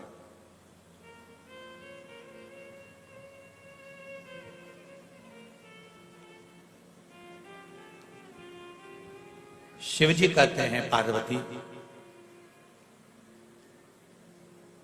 जब सोमवार का दिन होता है, चंद्र का दिन होता है, जिस दिन मैंने चंद्र की काया को ठीक करा था,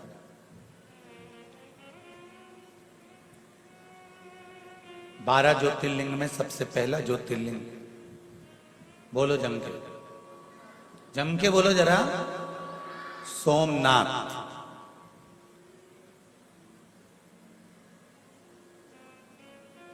पहली गिनती में सोमनाथ जी को क्यों दिया गया?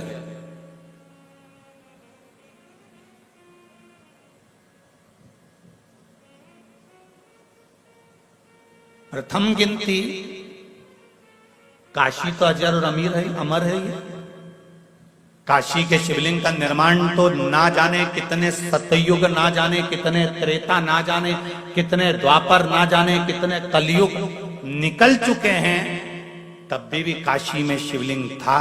शंकर काशी में थे और शंकर काशी में हैं और शंकर काशी में रहे।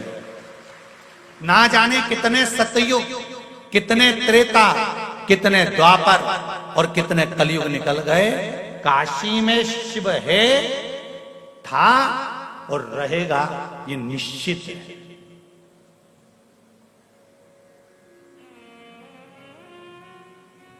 तो पहला ज्योतिर्लिंग तो फिर काशी को गिना जाना था, पर पहला किसको गिना है? सोमनाथ जी को। कारण क्या है?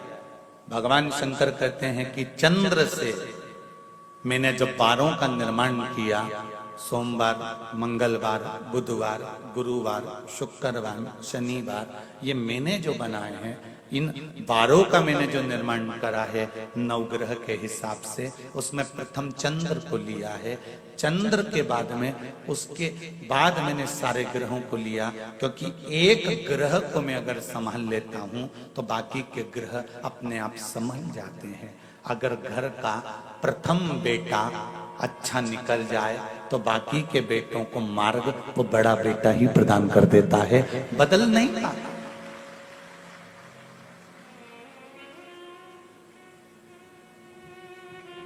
घर की एक बेटी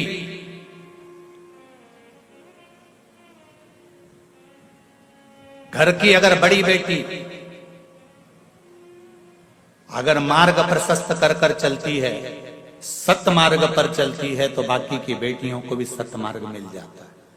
और यदि पहली बेटी ने ही सोच लिया कि मुझे तो उससे विवाह करना है, मुझे तो ऐसा करना है, तो बाकी की जो बेटियां हैं वो भी मार्ग से विभाजित हो जाती हैं। प्रथम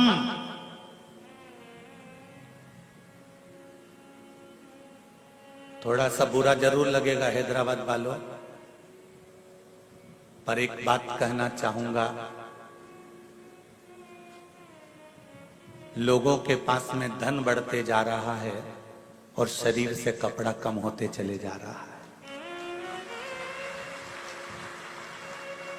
थोड़ा बुरा जरूर लगेगा, आप हमको अगली बार बुलाओ ना बुलाओ ये आपकी मर्जी है, पर कहने में पीछे नहीं हटता।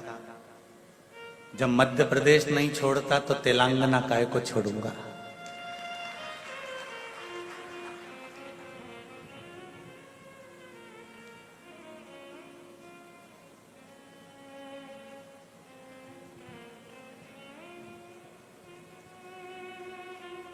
जब शरीर पर घाव हो जाता है ना, तो डॉक्टर क्या करता है? उस घाव को खुला छोड़ देता है क्या? जम के तो बोलो नहीं। क्या लपेटता है? पट्टी। पट्टी घाव को ठीक करने का काम करती है क्या? नहीं। पट्टी घाव पर मक्खी ना बैठे, मक्खी ना भिन भिनाए, इसलिए बांधी जाती है।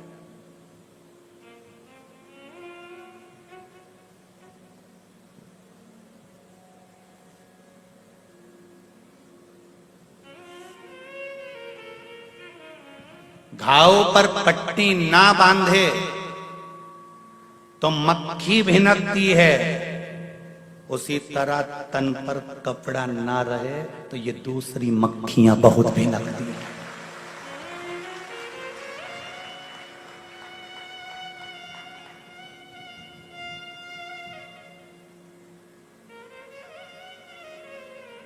फिर प्रशासन को दोष मत देना और पुलिस को दोष मत देना। बचपन से सिखाया जा रहा है, स्कूल में भी फर्स्ट एड बॉक्स रखकर सिखाया जाता है, मेडिकल बॉक्स रखकर सिखाया जाता है, छोटे छोटे बच्चों को सिखाया जाता है कि लग जाए घाव तो पट्टी बांधना, पट्टी से शरीर अच्छा नहीं होगा पर मक्खी भिन भिनाना बंद कर देगी। उसी तरह तन अगर ढककर रखोगे तो ये बाकी की मक्खियां भिन भिनाना बंद कर देगी, ये निश्चित है, इसकी निश्चितता है। धन बढ़ा है पर तन पे से कुछ घटा भी है।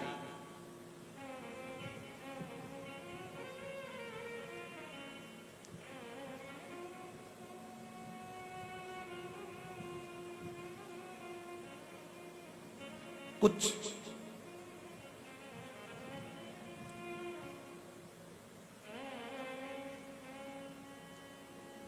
लोग कहते हैं प्रशासन ध्यान नहीं देता, पुलिस ध्यान नहीं देती। गलती किसकी है? बोलो तो। ये मक्खियां झूम क्यों रही हैं? घाव खुला है,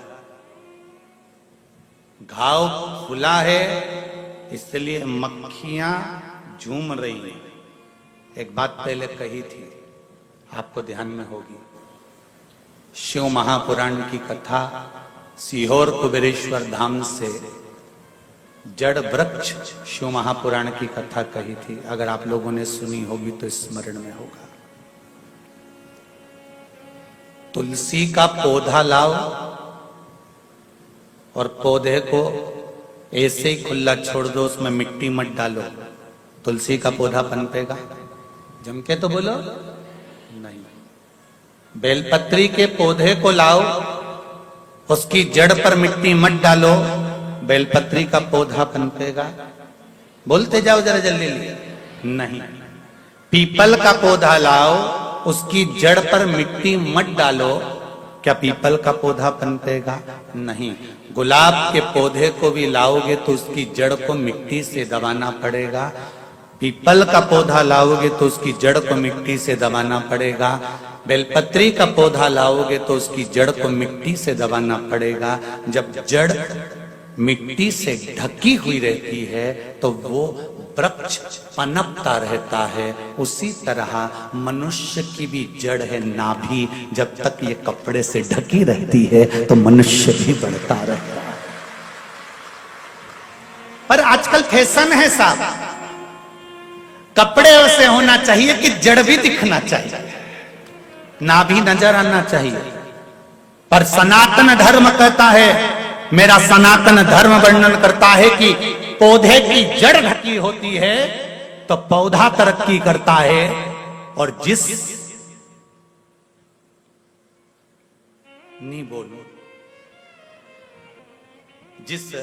मनुष्य की नारी की जड़ ढकी होती है वो नारी भी कुल की मर्यादा को आगे बढ़ा देती है।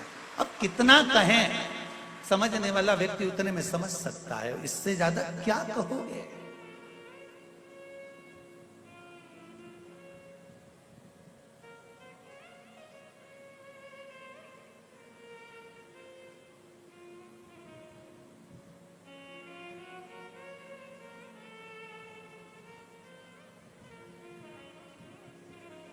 हिंदुस्तान की पहचान किन दो चीजों से करी जाती है? चलो बोलो जल्दी उत्तर दो। बहुत विद्वान लोग बैठे हैं हैदराबाद की कथा में, जरा बोल दो जल्दी से।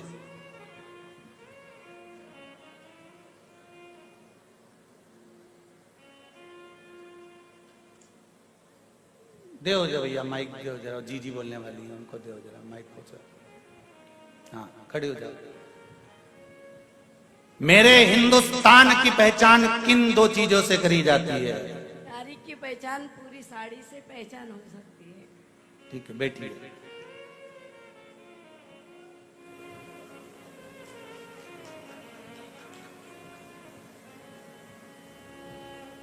इधर दो माइक को, जी बोलने वाली। हाँ खड़े हो जाओ, हो जाओ खड़े जल्दी। देव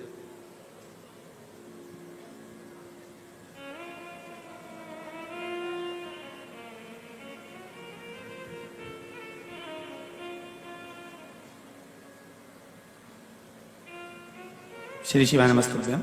श्री शिवाय नमस्तुभ्यम। हिंदुस्तान की पहचान सभ्यता और संस्कृति से है। बहुत बढ़िया, बैठिए।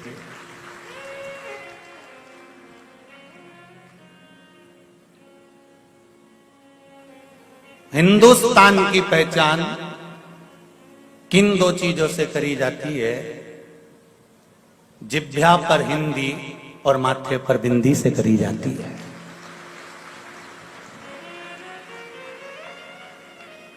मेरे हिंदुस्तान की पहचान है तुम्हारी जीवान पर हिंदी हो और मेरी बेटियों के माथे पर बिंदी हो। मेरा हिंदुस्तान पहचाना जाता है, मेरा भारत पहचाना जाता है। उसकी पहचान का सबसे बड़ा तत्व है और आज दोनों चीजों को मिटाया जा रहा है। हिंदुस्तान के लोग हिंदी को मिटाने के लिए लगे हुए हैं और मेरे हिंदुस्तान की बेटियां माथे पर बिंदी मिटाने को लगी हुई हैं। मेरा निवेदन है, अगर बन सके तो दोनों को बरकरार रखना, जीवान पर हिंदी रखना और सिर पर बिंदी रखना। मेरा हिंदुस्तान पहचाना जाएगा। शर्म नहीं आना चाहिए। वो विदेश से आई हुई इस्कॉन मंदिर की बेटियां लंबा तिलक लगाती हैं तन पर साड़ी पहनकर, हरे राम राम राम हरे हरे गाती हैं, हरे कृष्णा कृष्णा कृष्णा हरे हरे गाती हैं। और ब्रज की गलियों में हो, चाहे बेंगलोर की गलियां हो, चाहे हैदराबाद की गलियां हो, उनको कोई शर्म नहीं आती और साड़ी पहनकर माला लेकर घूमकर तिलक लगाकर निकलती हैं। और मेरे यहाँ कहा जाता है हिंदुस्तान की पहचान जीवान पर हिंदी हो और माथे पर बिंदी हो। जब मस्तक पर बिंदी आप भी लगाओगे तो मुझे गर्व होगा कि मेरे हिंदुस्तान की यह पहचान है। पर बेटियां भूल गई, बेटी भूल गई।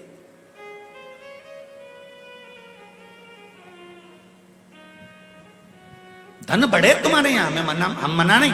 हम तो इस व्यासपीठ से भगवान से कहना चाहेंगे कि आपको भगवान इतना धन दे, इतना धन दे, इतना धन दे कि तुम दोनों हाथों से, जैसे आज बाहेती परिवार शिव महापुराण की कथा करवा रहा है, बाबा से विनती करें हम तो कि आपको इतना दे कि आने वाले समय में आप भी हैदराबाद में शिव महापुराण की कथा करवा। भगवान इतना दे, पर निवेदन है धन तो बढ़ रहा है पर तन पे से वस्त्र घट रहा है। ऐसा धन फिर किसी काम का नहीं जो तन के वस्त्र को कम कर दे। महाराज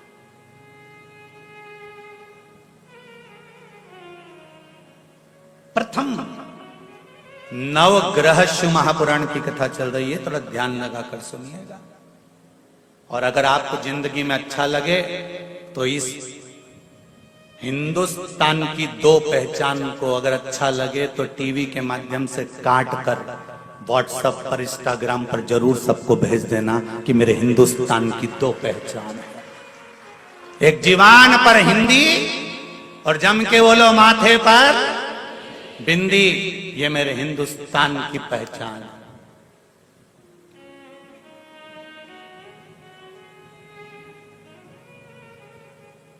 जनमानस तक जाए। शिव महापुराण केवल यहीं तक नहीं, जो नहीं सुनते उन तक आप भेज सकते हो, सोशल मीडिया के माध्यम से आप पहुंचा सकते हो। घाव पर पट्टी बंधना जरूरी है, मक्खी भिनकेगी, तन पर वस्त्र सही होना जरूरी है, नहीं तो ये बहुत मक्खियां है रे संसार में, ये भी बहुत भिनकेगी। फिर प्रशासन को या पुलिस को दोष मत देना कि ये कुछ नहीं करते। वो तो कहते हैं कि पट्टी बांध के रखो ना घाव पर, तन पर अच्छे कपड़े पहन कर रखो। किसी की सामर्थ्यता है कि भिनक जाए। झांसी की रानी भी तो थी, मां अहिल्याबाई भी तो थी, मां मुक्ताबाई भी तो थी, कर्माबाई भी तो थी, मीराबाई भी तो थी। खूब जियो, खूब अलमस्त आनंद में आप। हम ये नहीं कहते कि आप आज के युग में मत जियो, बहुत बहुत जियो आज के युग में, पर अपनी संस्कृति और अपनी सभ्यता से पीछे मत हटो। अपनी सभ्यता और अपनी संस्कृति से हमको पीछे नहीं हटना।